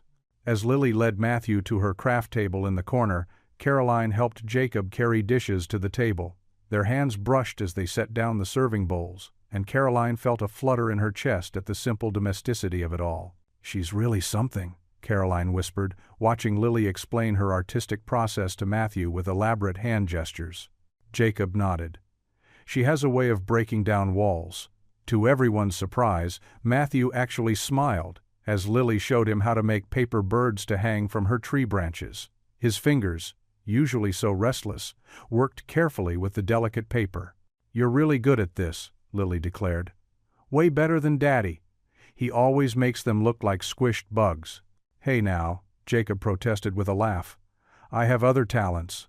When they finally sat down to eat, the tension that had initially filled the room began to melt. Lily's endless stream of questions and observations created a buffer that made conversation easier. "Did you really win first place in the art show?" Lily asked Matthew between bites of spaghetti. Matthew nodded. "For a charcoal drawing." "What did you draw?" Caroline asked softly, her first direct question to her son all evening. Matthew twirled pasta on his fork, quiet for a moment. "An old lighthouse at sunset. The broken-down one at Porter's Point." "I remember that lighthouse," Caroline said. "We used to drive past it when you were little, and you always wanted to stop and explore it." Matthew's eyes flickered to her face, a flash of shared memory passing between them. After dinner, Lily insisted on playing Monopoly. They gathered around the coffee table, and soon the room filled with the rattle of dice and the rustle of colorful money changing hands. "No fair," Lily giggled as Matthew bought yet another property. "You're too good at this." "That's because he's got his mother's head for business," Jacob said without thinking. The words hung in the air for a moment, but instead of freezing up, Matthew's lips twitched in what might have been a small smile. As the evening wore on, the impossible happened. Laughter echoed through the house. Real, genuine laughter. Matthew even chuckled when Lily tried to negotiate her way out of paying rent with a crayon drawing instead of Monopoly money. Caroline found herself relaxing into the moment, treasuring every small interaction, the way Matthew's guard gradually lowered, how he stopped tensing every time she spoke. The natural way Jacob kept the conversation flowing, never pushing too hard, but never letting awkward silences linger too long. When Lily started yawning, her head drooping over her dwindling pile of play money, Jacob announced it was bedtime. "Will you tuck me in?" Lily asked, looking at Caroline with hopeful eyes. Caroline glanced at Jacob, who nodded encouragingly. "I'd love to." As they climbed the stairs, Lily's small hand wrapped trustingly in hers. Caroline felt her heart swell. The little girl's bedroom was a cozy space filled with stuffed animals and twinkling fairy lights. "You have to do it right," Lily instructed as she climbed into bed. "First the blanket goes up to here, then you have to tuck in the sides really tight so no monsters can get in." Caroline followed the instructions carefully, smoothing the blanket and tucking in the corners. Lily's trust in her, so pure and complete, made her throat tight with emotion. "Good night, sweetheart," she whispered, brushing back Lily's hair. "Good night," Lily murmured sleepily. "I'm glad you came to dinner. Matthew, too. He makes better paper birds than Daddy." Caroline stood in the doorway for a moment, watching Lily's breathing even out. The simple act of tucking in a child, something she'd missed out on with Matthew for so many years, filled her with a profound sense of belonging. This house, these people, this moment, it felt like coming home to a place she'd never known she was searching for. The morning sun hadn't yet cleared the mountains when Caroline's phone started buzzing. She sat at Jacob's kitchen table, sharing a quiet breakfast with him and Lily after spending the night in their guest room. The peaceful moment shattered as text messages and notifications flooded her screen. "Oh no," Caroline whispered, her coffee cup freezing halfway to her lips. Her face drained of color as she opened the first message. Jacob looked up from helping Lily with her cereal. "What's wrong?" Caroline's hands trembled as she turned her phone to show him the headline splashed across her screen. "CEO Caroline Whitman's secret small. Town collapse, mental break, or corporate cover-up." Below it was a grainy photo of Jacob carrying her unconscious form into his shop that stormy night. "Someone must have seen us," Jacob said quietly, his brow furrowed with concern. Lily peered at the phone. "Why is Daddy carrying you in that picture?" Before Caroline could answer, her phone rang. Her assistant's name flashed on the screen. "I have to take this," she said, rushing to the living room. Her voice carried back to the kitchen, tight with stress. "No, I'm fine. Schedule an emergency board meeting for—" The front door burst open, making them all jump. Matthew stood in the doorway, his face twisted with anger, clutching his phone. "Is this why?" he demanded, thrusting the screen toward Caroline. "Is this what it's all been about?" "Matthew, please," Caroline started, reaching for him. "Don't," he jerked away from her touch. "I should have known. The sudden interest in my life, showing up at my games, the family dinner. It was all just damage control, wasn't it?" Jacob stood up, moving Lily behind him protectively. "Son, that's not fair. Your mother, she's not my mother." Matthew's voice cracked. "She's a CEO who needed a feel-good story to save her reputation.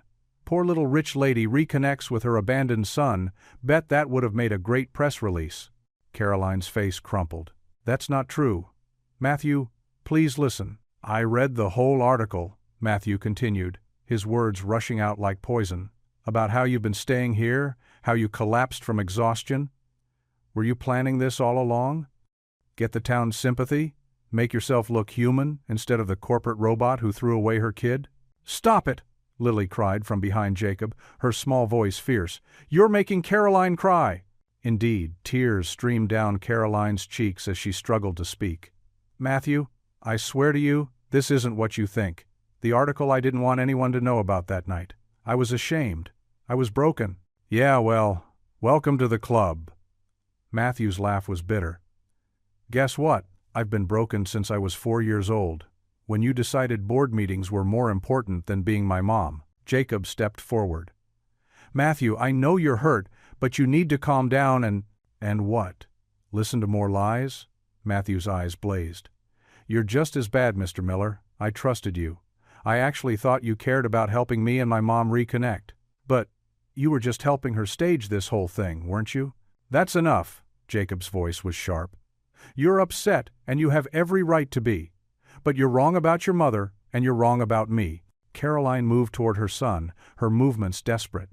"Matthew, please, everything that's happened here, every moment with you, it's been real. The article, the collapse, that was just me, hitting rock bottom. Meeting you again, that's what saved me. You have to believe." "I don't have to believe anything," Matthew shouted. His hands were shaking now, and tears shone in his eyes despite his anger. "You know what the worst part is? For a minute there, I actually started to hope, started to think maybe you'd changed, maybe you really did want to be my mom again." Caroline reached for him again, her voice breaking. "I do want that. More than anything in this world, I want. Save it for your shareholders." Matthew backed away, his face twisting. "I never want to see you again. Any of you. This whole thing.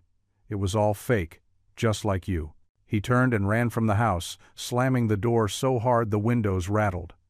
Caroline's legs gave out, and she would have fallen if Jacob hadn't caught her. She turned into his chest and broke down completely, her sobs raw and desperate. "I've lost him," she choked out between gasps. "I've lost him all over again." Jacob held her tightly, his own eyes wet. "Shh, Caroline. Just breathe." Lily crept over and wrapped her small arms around Caroline's waist, pressing her face against her side. "Don't cry, Caroline. Matthew didn't mean it. He's just scared, like when I yelled at Daddy after Mommy went to heaven." But Caroline couldn't stop crying, her whole body shaking with the force of her grief. Everything she'd built over these precious weeks, the tentative trust, the fragile hope, the tiny steps toward healing, lay shattered around her like broken glass. In the distance, a car engine roared to life, and tires squealed against pavement as Matthew fled, taking her dreams of reconciliation with him. Jacob continued to hold her, his strength keeping her from collapsing completely. His shirt grew wet with her tears as the morning sun climbed higher in the sky, indifferent to the hearts breaking in its light.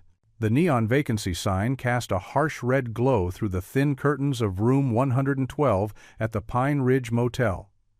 Caroline sat at the small desk, her laptop screen the only other source of light in the room. She'd been here for 3 days now, watching the rain streak down the windows and avoiding calls from everyone except her assistant.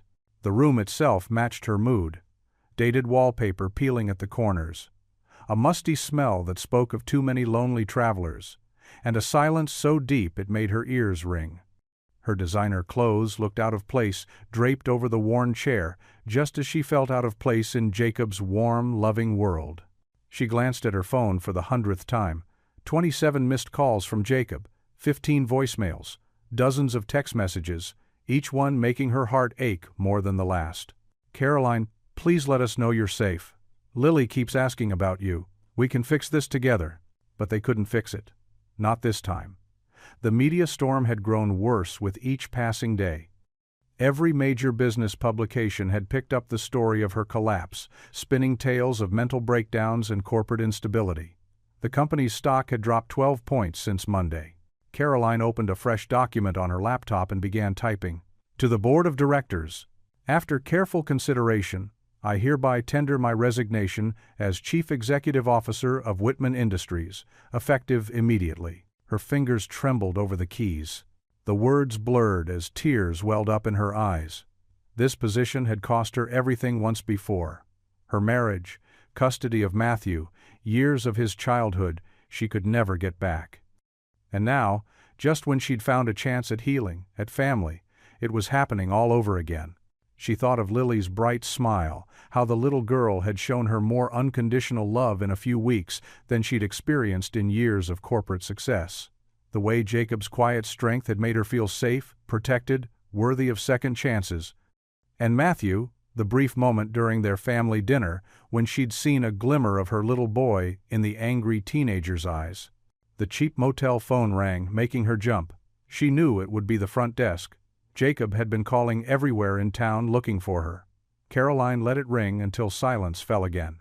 Standing up, she walked to the bathroom and stared at her reflection in the spotted mirror.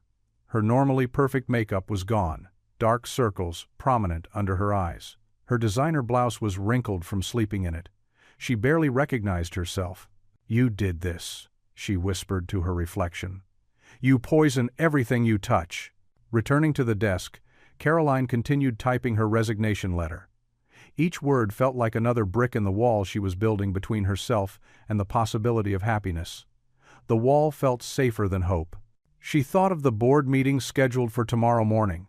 They would accept her resignation quickly, eager to distance themselves from the scandal. The press would move on to the next corporate drama. Matthew would go back to his life, probably relieved to be rid of her again. And Jacob. Caroline's hand brushed against something in her purse, a folded piece of paper. She pulled it out, recognizing Lily's childish handwriting. "Dear Caroline, I pray for you every night. Daddy says sometimes people need extra love when they're sad. I have lots of extra love for you. Love, Lily." The paper crumpled in Caroline's shaking hands as a sob escaped her throat. She'd received 1,000-page contracts that had affected billions of dollars.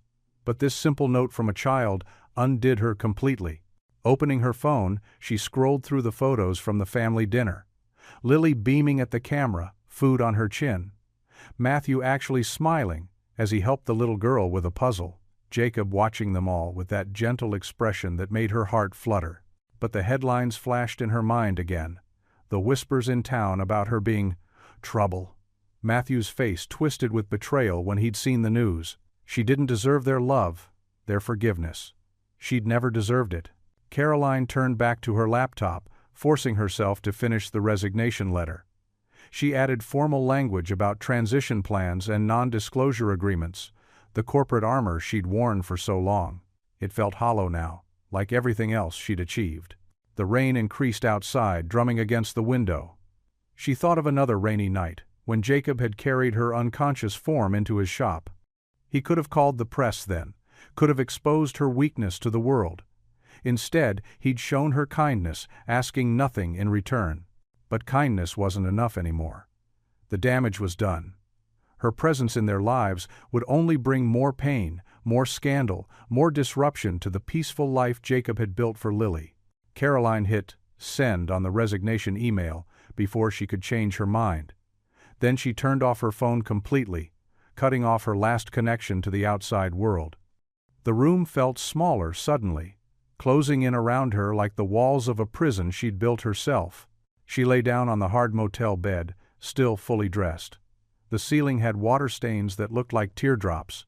Empty success, empty hotel rooms. This was what she knew. This was what she deserved.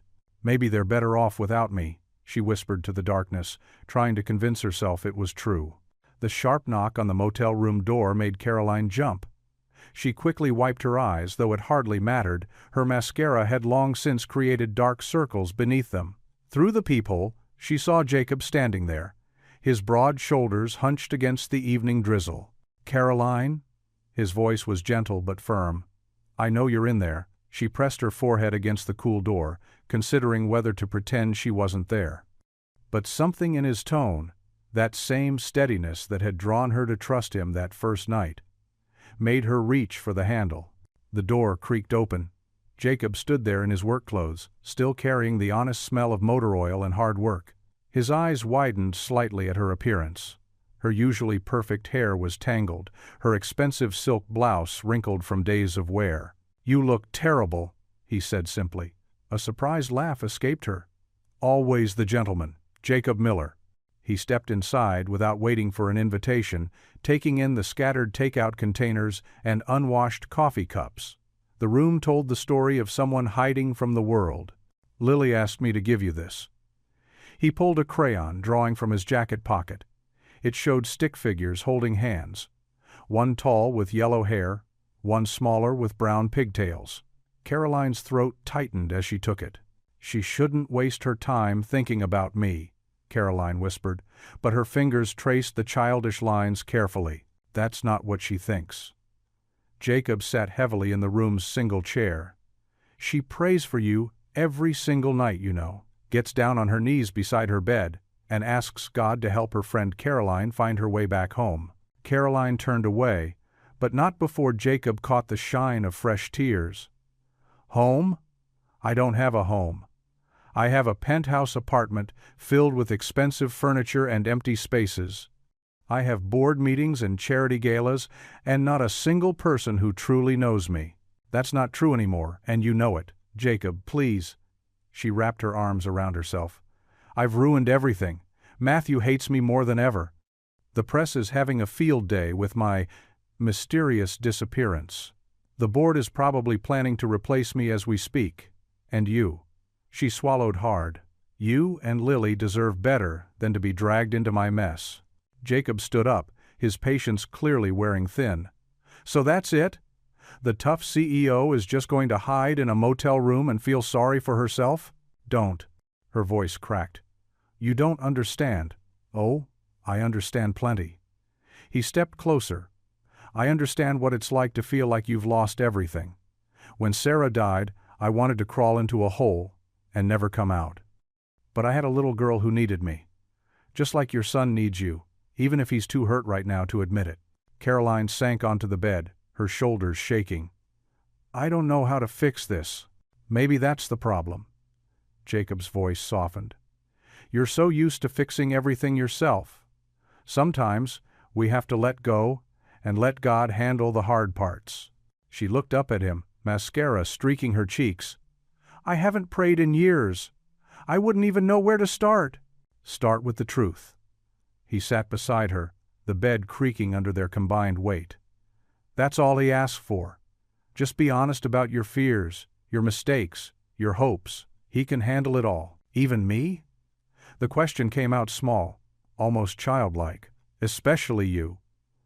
Jacob reached into his back pocket and pulled out a small, well-worn Bible. He placed it carefully on the nightstand. You know, Lily asked me something interesting the other day. She said, "Daddy, if Caroline is lost, why don't we help her find her way back?" Fresh tears spilled down Caroline's cheeks. She's so much like Sarah must have been. She is. Jacob smiled sadly. And Sarah would have been the first one to tell you that running away isn't the answer. The answer is running toward the people who love you, even when you're scared. I don't deserve people like you and Lily in my life. That's not your decision to make. Jacob stood up, straightening his jacket. None of us deserve the good things God gives us. That's why they call it grace. He walked to the door, pausing with his hand on the handle. Looking back at Caroline, he gestured to the Bible on the nightstand. God's not done with you yet. The door clicked shut behind him, leaving Caroline alone with her thoughts and the small black book that seemed to glow with possibility in the dim motel light. She could hear his truck starting up outside, the engine's rumble fading into the rainy night. The room felt different now, less like a hiding place and more like a crossroads. Lily's drawing lay in her lap, bright crayon colors a stark contrast to the room's drabness. On the nightstand, Jacob's Bible waited patiently, its worn cover promising answers she wasn't sure she was ready to hear. The elementary school buzzed with excitement as parents and siblings filed into the cramped auditorium. Crayon-bright posters lined the walls, advertising The Wizard of Oz in wobbly children's handwriting. Backstage, amid the chaos of costume adjustments and last-minute jitters, Lily Miller clutched her Dorothy dress and peered through the curtain for the 100th time. "Is she here yet, Daddy?" Lily whispered, her blue-ribboned braids swinging as she turned to Jacob. Jacob knelt beside his daughter, straightening the gingham bow at her waist. "Not yet, sweetheart. Remember what we talked about. Miss Caroline might be very busy, but she promised." Lily's lower lip trembled. "She pinky promised last week when she helped me practice my lines." Jacob's heart squeezed. He remembered that afternoon clearly.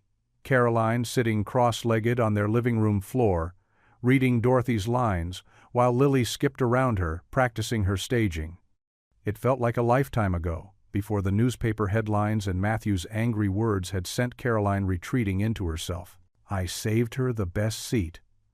Lily pointed to the empty chair in the front row, where she'd taped a handmade sign reading, "Reserved for Miss Caroline" in purple crayon, right next to where you'll sit. Mrs. Thompson, the drama teacher, called all the children to gather for final instructions. Jacob gave Lily a quick hug and headed toward his seat, his phone heavy in his pocket. He'd left 3 messages for Caroline, today alone.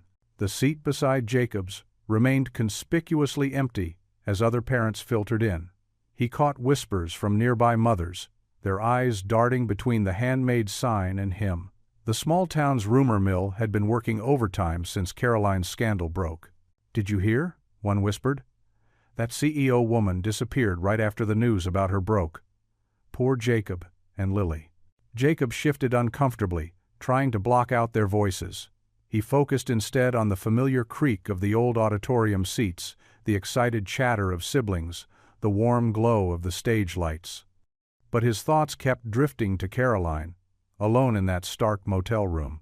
Across town, Caroline sat on the edge of her bed, staring at her reflection in the motel's spotted mirror. Her usually immaculate appearance had grown softer, more human, during her week of hiding. Her designer clothes hung untouched in the closet while she lived in simple sweaters and jeans. Her phone lit up with another text from Jacob. "Lily's still hoping you'll come. Show starts in 30 minutes. Caroline's hands trembled as she picked up the phone. She'd spent the past hour trying to talk herself out of attending, imagining all the ways it could go wrong. What if Matthew showed up to support his art teacher, who'd helped with the sets? What if the other parents pointed and whispered? What if her presence ruined Lily's big night? But then she remembered Lily's face, when they'd practiced lines together, how the little girl had looked at her with such pure trust and affection. Caroline had never known that kind of unconditional love, not even from Matthew, who'd been taught for so long to see her as the enemy. "You can do this," she whispered to her reflection. Not for yourself. For Lily. Back at the school, the audience seats were nearly full. Jacob checked his watch again, his heart sinking as the minutes ticked by. The drama teacher appeared at the edge of the stage, signaling 5 minutes until curtain. A mom in the row behind him leaned forward. "Jacob, honey, should we take that sign down? It looks like your friend isn't—" The auditorium's back door creaked open. Caroline stood in the entrance, clutching her purse like a shield. She wore a simple blue sweater and dark jeans, so different from her usual power suits, but somehow more genuine. Her eyes scanned the crowd nervously until they found Jacob. He stood up, ignoring the sudden hush that fell over their section of the audience. With deliberate movements, he gestured to the empty seat beside him, where Lily's crayon sign still waited. Caroline took a deep breath and began making her way down the aisle. Each step felt like a marathon, every pair of eyes following her progress. But she kept moving, focusing on that purple crayon sign, on the thought of Lily's face when she'd peek through the curtain and see her there. She reached the front row, just as the lights began to dim. Jacob squeezed her hand briefly as she sank into the seat, a silent message of support and welcome. Through the curtain, Lily's voice carried clearly. "Is she here yet? Did Miss Caroline come?" "Yes," whispered Mrs. Thompson. "Now get ready, Dorothy. It's showtime." The house lights faded to black, leaving only the warm glow of the stage lights and the rustle of anticipation in the darkness. Caroline slipped into the darkened auditorium just as the opening music began to play. Her designer heels clicked softly against the worn linoleum floor as she made her way to the front row, where a handmade sign reading "Reserved for Caroline" sat propped on a folding chair. The childish writing, complete with backward letters and heart dots over the eyes, made her throat tight with emotion. The stage lights flickered to life, casting a warm glow over the makeshift set of painted cardboard and glitter. Children dressed as munchkins shuffled onto the stage, their costumes a charming mix of creativity and chaos. Caroline's hands twisted nervously in her lap as she waited for Lily's entrance. When Lily finally appeared, Caroline's breath caught. The little girl stood center stage in her blue-checked dress, radiating joy. Her clear voice rang out over the audience as she delivered Dorothy's famous lines about Kansas and home. Caroline found herself leaning forward, completely absorbed in Lily's performance. Jacob sat a few seats away, recording everything on his phone. His proud smile reminded Caroline of simpler times, when dreams weren't complicated by corporate boardrooms and custody battles. She watched him mouth along with Lily's lines, probably having heard them practiced hundreds of times at home. During Somewhere Over the Rainbow, Caroline noticed several parents dabbing at their eyes. The simple beauty of childhood dreams, sung in Lily's sweet voice, touched something deep and universal. Caroline felt tears, threatening her own composure. But these were different from her recent tears of shame and regret. These were tears of gratitude, of being included in this precious moment. Between scenes, Caroline caught glimpses of Lily peeking out from behind the curtain, checking to make sure she was still there. Each time, Caroline gave her a small wave, an encouraging smile, her heart swelling with affection for this child who had somehow worked her way past all her carefully constructed walls. As the Tin Man made his entrance, Caroline sensed a shift in the air behind her. Some instinct made her turn slightly, scanning the back of the auditorium.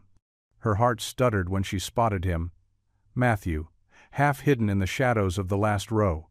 His face was unreadable in the dim light, but his eyes were fixed on her, studying her every reaction. Caroline's hands began to tremble.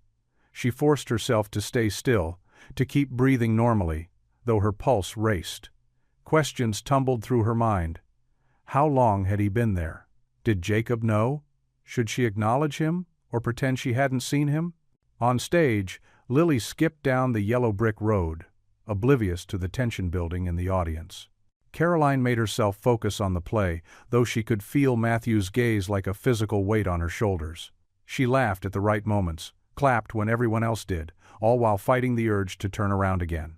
During intermission, the house lights came up. Caroline held her breath, certain Matthew would use this moment to slip away. She heard chairs creaking as people stood to stretch, heard the murmur of conversations starting up around her. Still, she didn't dare look back. Jacob touched her arm gently. "You okay?" he whispered, concern evident in his voice. Caroline nodded, not trusting herself to speak. She wanted to tell him about Matthew's presence, but feared any acknowledgement might break whatever spell was keeping him there. The lights dimmed again for the second act. Caroline could hardly focus on the stage now, her awareness split between Lily's performance and the knowledge that her son sat just yards away, watching. Watching her. The distance between them felt both vast and microscopically small. When the Wicked Witch made her dramatic entrance, several children in the audience gasped. Caroline heard a quiet chuckle from the back row. Matthew's laugh, so familiar even after all these years.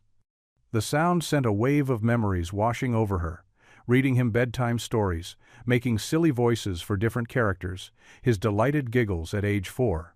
Lily delivered her final lines perfectly, clicking her ruby slippers and declaring there was no place like home. The audience burst into enthusiastic applause. Caroline stood with everyone else, clapping until her hands hurt, tears streaming freely down her face now. These weren't just tears for Lily's performance. They were for Matthew's unexpected presence, for the miracle that he had chosen to stay. As the cast took their bows, Caroline finally allowed herself to look back again. Matthew remained in his seat, shoulders tense but chin lifted slightly, a gesture so like her own that it made her heart ache. Their eyes met across the crowded auditorium. He didn't smile, but he didn't look away either. It was the longest he had willingly held her gaze since she'd returned to town. The house lights came up fully, and parents began moving toward the stage to congratulate their young performers. Caroline stayed rooted to her spot, afraid any movement might shatter this fragile moment. She could hear Lily calling for her father, her voice bright with post-performance excitement. Matthew shifted in his seat but didn't rise to leave. His expression remained guarded, but something had changed in his eyes, a softening perhaps, or at least the absence of his usual anger. He looked younger suddenly, more like the little boy she remembered, uncertain but not unwilling to listen. Caroline wiped her tears away carefully, conscious of her makeup, but more conscious of her son's steady gaze. Around them, the audience continued to mill about, their chatter and movement, creating a bubble of white noise that seemed to insulate this silent exchange between mother and son. The elementary school auditorium buzzed with post-performance excitement. Parents clutched bouquets of flowers and balloon bundles, while proud teachers herded their costumed students through the crowd. The smell of fresh-baked cookies from the PTA bake sale mixed with the lingering scent of grease paint. Caroline stood awkwardly near the edge of the crowd, her designer suit making her stick out among the casual family attire. Her fingers fidgeted with the small bouquet of yellow roses she'd brought for Lily. She could still feel Matthew's presence somewhere in the room, like a weight pressing against her chest. "Caroline! Caroline!" Lily's voice cut through the noise as she bounded toward her, still wearing her Dorothy costume and blue hair ribbons. "Did you see me? Did you hear my solo?" Her face glowed with post-performance excitement. Caroline knelt down, careful not to wrinkle her skirt. "You were absolutely wonderful, sweetheart, the best Dorothy I've ever seen." She held out the roses. "These are for you." Lily's eyes widened as she buried her nose in the flowers. "They smell like sunshine," she twirled, making her costume swish. "And guess what? I saw Matthew in the back. He came to see me too." Caroline's heart skipped. She tried to keep her voice steady. "Did he?" "Uh-huh." Lily grabbed Caroline's hand. "Come on, he's over by the cookie table. I want you to meet him properly this time." Before Caroline could protest, Lily was pulling her through the crowd. Jacob appeared beside them, giving Caroline a reassuring nod. His quiet presence steadied her nerves.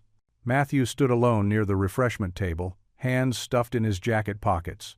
He'd grown taller since the basketball game, or maybe it was just the way he held himself now, less angry, more uncertain.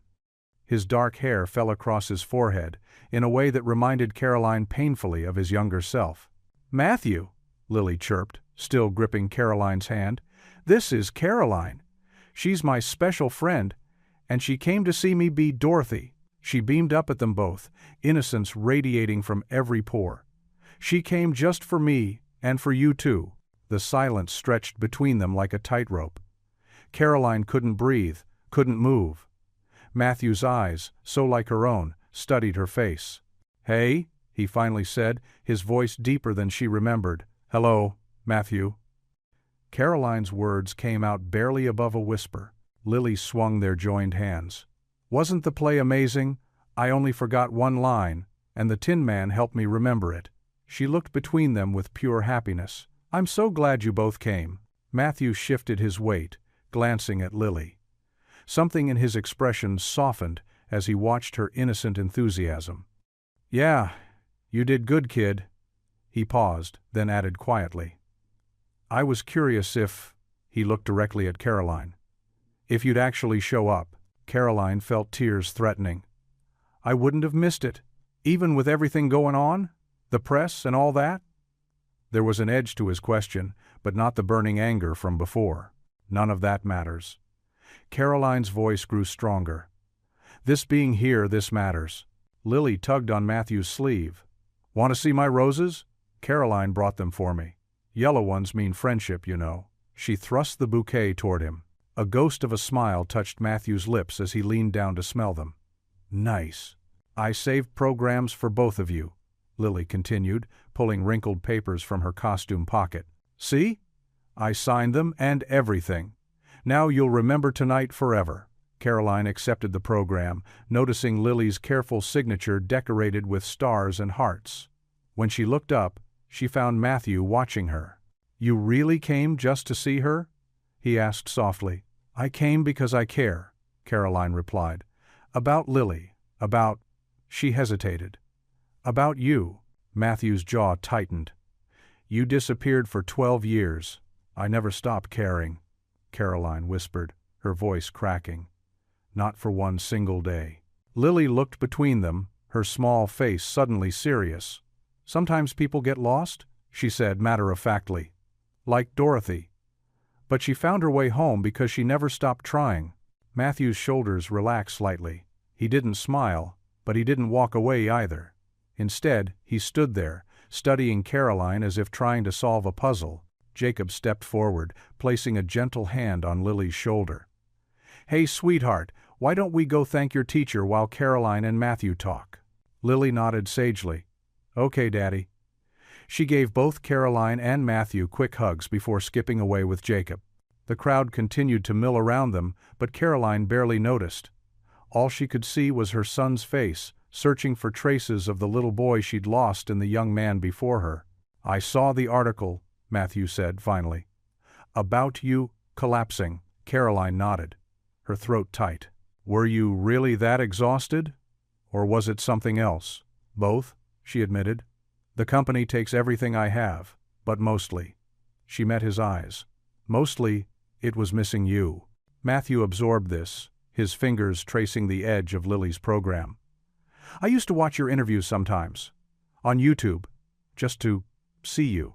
Tears spilled down Caroline's cheeks. She didn't try to hide them. "I came tonight because I needed to know," Matthew continued, his voice rough. "If you were really changing, if you really cared about more than just your image." "I never stopped caring," Caroline repeated, putting every ounce of truth she possessed into the words. This time, Matthew didn't turn away. He stood there, holding her gaze, as the sounds of families and celebrations swirled around them. And in that moment, something shifted, small but significant, like the first crack of dawn after the longest night. Caroline stood in front of her bedroom mirror, adjusting her navy blazer for the 100th time. The morning sun filtered through her penthouse windows, casting long shadows across the plush carpet. Her fingers trembled slightly as she smoothed down her pencil skirt, but her eyes held a new kind of determination. Gone was the perfectly crafted mask she usually wore to board meetings. Today, her face showed subtle signs of exhaustion, but also a quiet strength that hadn't been there before. She picked up her phone, looking at the text from Jacob. "Just be honest. That's all anyone can ask." Next to it was a photo Lily had insisted on taking at the school play, showing all of them together, her, Jacob, Lily, and Matthew. Though Matthew's smile was tentative, it was real. The image gave her courage. The drive to corporate headquarters felt different. Caroline noticed things she usually missed in her rushed morning commute. The way the spring flowers were starting to bloom along the sidewalks, the sound of children laughing as they walked to school, the warmth of the sun through her car windows. As she walked through the lobby, employees stopped their usual bustling to stare. Whispers followed in her wake. The scandal of her collapse had been front-page news for days, and everyone was wondering how the famously composed CEO would handle it. The elevator ride to the top floor was silent, save for the soft hum of machinery. Caroline used these moments to center herself, remembering Jacob's words about honesty and Lily's simple faith in people doing the right thing. The boardroom doors loomed before her, heavy oak panels that had always represented power and control. Today, they represented something different, a chance for redemption, not just in business, but in life. Inside, 12 board members sat around the massive mahogany table, their faces a mix of concern, disappointment, and curiosity. Papers rustled as Caroline took her place at the head of the table. The morning light streamed through floor-to-ceiling windows, highlighting the tension in the room. "Good morning," Caroline began, her voice steady despite her racing heart. "I know we're here to discuss the recent events that have made headlines. But before we begin with the usual damage control protocols, I'd like to say something." She paused, making eye contact with each person around the table. These were people who had trusted her leadership for years, who had watched her build the company's success through sheer determination and countless sacrifices. "For the past decade, I've presented myself as the perfect CEO, unshakable, indestructible, someone who could handle everything without breaking a sweat." She smiled slightly. That image was a lie.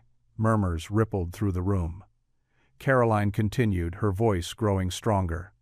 "The truth is, I collapsed in a small town 2 weeks ago because I was exhausted, physically and emotionally. I've been running from personal failures and losses, thinking that if I just worked hard enough, succeeded enough, it would fill the void left by the things that really matter." She pulled out a folder from her briefcase. "In this folder is my formal request for a temporary leave of absence. 3 months, to be exact. Not to hide from this scandal, but to focus on rebuilding my relationship with my teenage son, whom I lost custody of 12 years ago." The board members exchanged glances. Harrison Webb, the eldest member, leaned forward. "Caroline, while we appreciate your honesty, the shareholders deserve the truth," Caroline interrupted gently. "We've built this company on innovation and integrity. Right now, I'm not living up to those values. I'm not asking for protection or special treatment. I'm asking for the chance to demonstrate that real leadership includes admitting when you need to step back and fix what's broken." She opened the folder and began passing out copies of her proposal. "I've outlined a temporary leadership structure. Maria Chen is more than capable of serving as interim CEO. She knows our operations inside and out, and she has the fresh energy I currently lack." The room fell silent as board members reviewed the documents. Caroline waited, her hands folded calmly on the table. The weight of her decision felt right, even as the seconds ticked by painfully slow. Finally, Rebecca Torres, head of the audit committee, spoke up. "This is unprecedented. But I have to admit, it's refreshing. The press has been brutal about the collapse, but coming clean like this? It could change the narrative entirely." "This isn't about the narrative," Caroline said firmly. "It's about doing what's right. For the first time in years, I'm choosing to be a mother first and a CEO second. The company will survive 3 months without me, but I might not survive another 12 years without my son." The board members began talking amongst themselves, their voices a mix of concern and cautious approval. Caroline noticed some nodding, others making notes. She sat quietly, at peace with whatever they decided. After what felt like an eternity, Harrison Webb cleared his throat.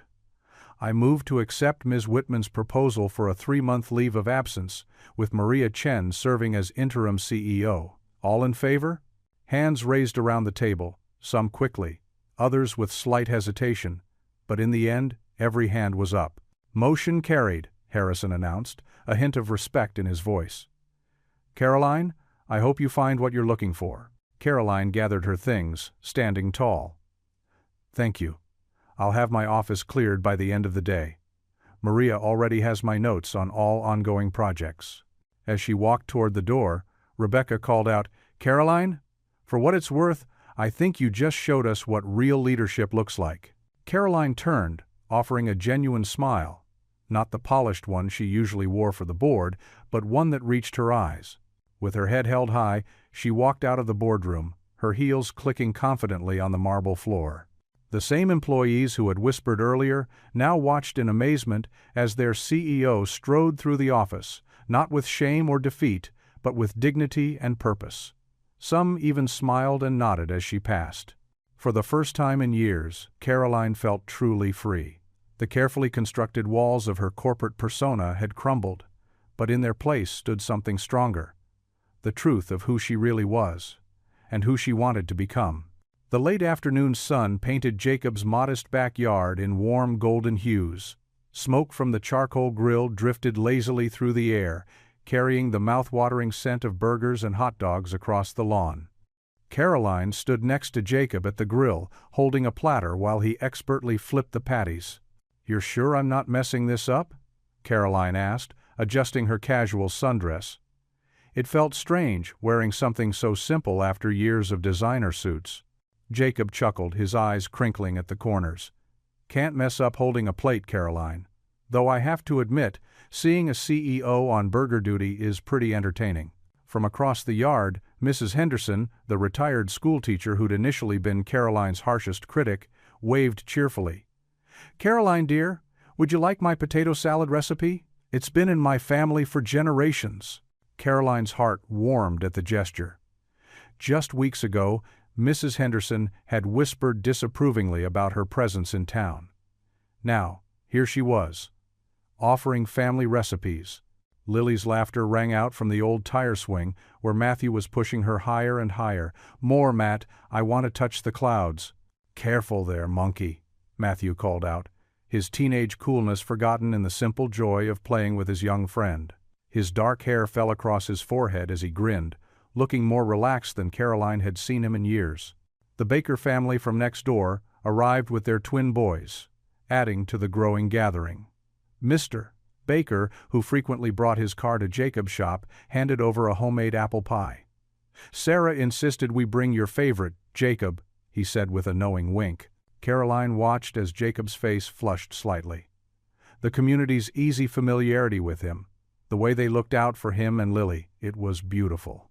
And somehow, incredibly, they were beginning to include her in this circle of care. "Mom!" Matthew called out, causing Caroline's heart to skip a beat. He still said the word carefully, testing it out, but each time felt like a gift. "Can you grab my phone from inside? Lily wants to show me some pictures she took." "Of course," Caroline replied, trying to keep her voice steady despite the joy bubbling up inside her. She handed the platter to Jacob, their fingers brushing briefly. Inside the house, Caroline took a moment to absorb the scene through the kitchen window. Old Mrs. Wilson was setting up card tables with mismatched tablecloths. The Rodriguez kids were showing Lily how to make daisy chains in the grass. Matthew had joined Jacob at the grill, listening intently as Jacob explained the art of perfect grill marks. Finding Matthew's phone on the coffee table, Caroline noticed a new drawing stuck to Jacob's fridge with a magnet. It showed 4 stick figures holding hands, clearly Matthew's artistic style, but with Lily's colorful crayon additions. Underneath, in Matthew's neat handwriting, "Our family?" Tears pricked at Caroline's eyes, but these were different from the ones she'd shed in corporate boardrooms or lonely hotel rooms. These were tears of gratitude, of finding something she hadn't even known she was missing. Back outside, the party was in full swing. Someone had turned on Jacob's old radio, playing soft country music that mixed with the happy chatter. Caroline handed Matthew his phone, receiving a casual, "Thanks, Mom," that made her smile so wide her cheeks hurt. "Caroline?" Lily called, running over with a slightly crooked daisy chain. "I made this for you. Mrs. Rodriguez showed me how." She stretched up on her tiptoes to place it on Caroline's head like a crown.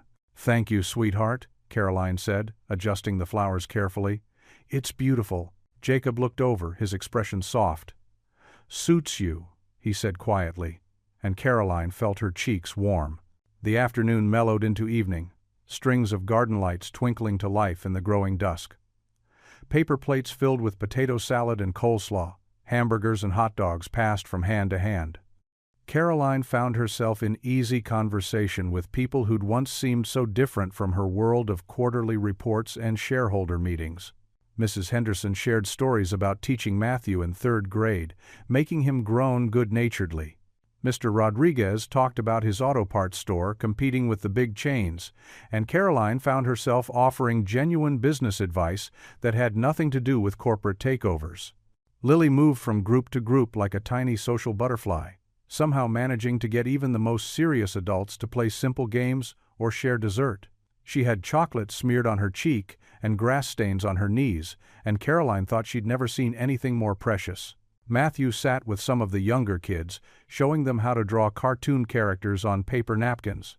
Every so often, he'd glance up, catching Caroline's eye with a small smile that held the promise of healing.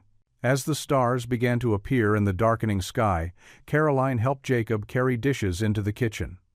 Through the window, they could see their guests scattered across the yard, content and comfortable. "Thank you," she said softly, loading plates into the dishwasher. "For what?" Jacob asked, though his gentle expression suggested he knew. "For showing me what really matters. For helping me find my way back to Matthew. She gestured to the window, where Lily was now sitting in Matthew's lap, both of them looking at the stars. "For all of this." Jacob's hand found hers, warm and steady. "You did the hard work yourself, Caroline. You chose to be brave enough to change." Looking around at the scene, the mismatched plates, the simple food, the genuine laughter, and, most importantly, the people who were becoming her family, Caroline felt something settle in her soul. "This is what I was searching for all along," she whispered, finally understanding that all the success in the world couldn't compare to these ordinary moments of extraordinary love. The kitchen timer chimed softly as Caroline pulled a golden-brown lasagna from the oven. Steam rose from the bubbling cheese, filling Jacob's modest kitchen with the comforting aroma of home-cooked food. She smiled, remembering how Lily had insisted on helping layer the pasta earlier, her small hands carefully placing each noodle with determined precision. "Need any help?" Jacob's warm voice came from behind her. He stood in the doorway, sleeves rolled up, dish towel slung over his shoulder. "I think I've got it," Caroline replied, setting the dish on the cooling rack. "Though I still can't believe I actually made this from scratch." "Mom's recipe?" Matthew asked quietly from the dining room table, where he was helping Lily set out plates and silverware. His voice held a hint of uncertainty, testing the waters of shared memories. Caroline's hands trembled slightly as she nodded. "Yes, your grandmother's special recipe. I used to watch her make it every Sunday when you were little." Lily bounced on her toes, reaching for the water pitcher. "Did Matthew like it when he was my age?" "He loved it," Caroline said softly. "Especially the crispy cheese corners." Matthew's face softened for a moment. "I still do," he admitted, arranging the napkins with careful attention. The dining room table wasn't fancy, just a simple wooden piece that had seen years of family meals and homework sessions. 4 plates were arranged around its scratched surface, each setting modest but neat. A single candle flickered in the center, casting warm shadows across their faces. Jacob pulled out chairs for everyone, his movements natural and unhurried. "Lily, would you like to sit next to Matthew?" The little girl nodded eagerly, climbing into her seat while shooting hopeful glances between Caroline and her brother. She'd taken to Matthew immediately, treating him like the big brother she'd never had. Caroline set the lasagna in the center of the table, her designer watch catching the candlelight. It seemed almost out of place now, a reminder of the life she'd left behind for something far more precious. "This looks amazing," Jacob said, his eyes meeting Caroline's with quiet pride. He'd watched her journey from polished CEO to someone who could find joy in simple moments like this. As they settled into their seats, Jacob reached for Caroline's hand on his left and Lily's on his right. Without hesitation, Lily grabbed Matthew's hand, leaving Caroline to complete the circle by offering her free hand to her son. Matthew hesitated for just a moment, his fingers hovering in the space between them. Caroline held her breath, remembering all the missed dinners, all the years of silence. Then, slowly, he took her hand. His grip was gentle but firm. No longer the tiny fingers she remembered, but those of a young man choosing to bridge the gap between past and present. They bowed their heads, and Jacob's steady voice filled the room. "Dear Lord, we thank you for this food, and for bringing us together. Thank you for second chances and healing hearts. Bless this meal and this family. Amen." "Amen," they echoed, the word carrying different weights for each of them. As they began passing dishes, the tension slowly melted away. Lily chatted about her day at school, her innocent observations drawing subtle smiles from Matthew. Jacob shared a funny story about a customer at the auto shop, his eyes crinkling with laughter. "Could you pass the garlic bread?" Matthew asked, glancing at Caroline. "Mom?" The word hung in the air for a moment, precious and new. Caroline's hand froze midway to the breadbasket, her eyes filling with tears. She tried to blink away. Lily's delighted giggle broke the spell. "You called her Mom!" she exclaimed, practically bouncing in her seat. "I knew you would!" Matthew's cheeks flushed slightly, but a small smile played at the corners of his mouth. "Well, that's who she is, right?" The simple truth of his words filled the room with warmth. Jacob squeezed Caroline's hand under the table, his touch anchoring her in this perfect moment. Laughter bubbled up from Caroline's heart, not the polished laugh she'd used in boardrooms, but something real and raw and joyful. Matthew joined in, then Jacob and Lily, until the sound of their shared happiness echoed off the walls of this humble dining room that had somehow become the most important place in the world. They were no longer four separate people sharing a meal. They were something new, something whole. The broken pieces of their past were being reformed into something beautiful, held together by forgiveness, faith, and love. In the soft glow of the candle, surrounded by the aroma of homemade food and the sound of genuine laughter, Caroline finally understood what she'd been searching for all those years in her corner office. It wasn't success or recognition or power, it was this. This simple table, these healing hearts, this second chance at being a family. Lily speared a piece of lasagna, her face serious. "Does this mean you'll come to all my school plays now, both of you?" "Try and stop us," Matthew replied, reaching over to tug one of her braids playfully. More laughter filled the room, mingling with the hope that hung thick in the air. The promise of tomorrow stretched before them. Not perfect, perhaps, but real and true and filled with possibilities. What would you do if you were in their place? Comment your answer below, and let's see how you'd rewrite the ending. If you enjoyed the story of Jacob Miller, I handpicked the next story that you will enjoy. Please don't miss this one. Click here to watch it.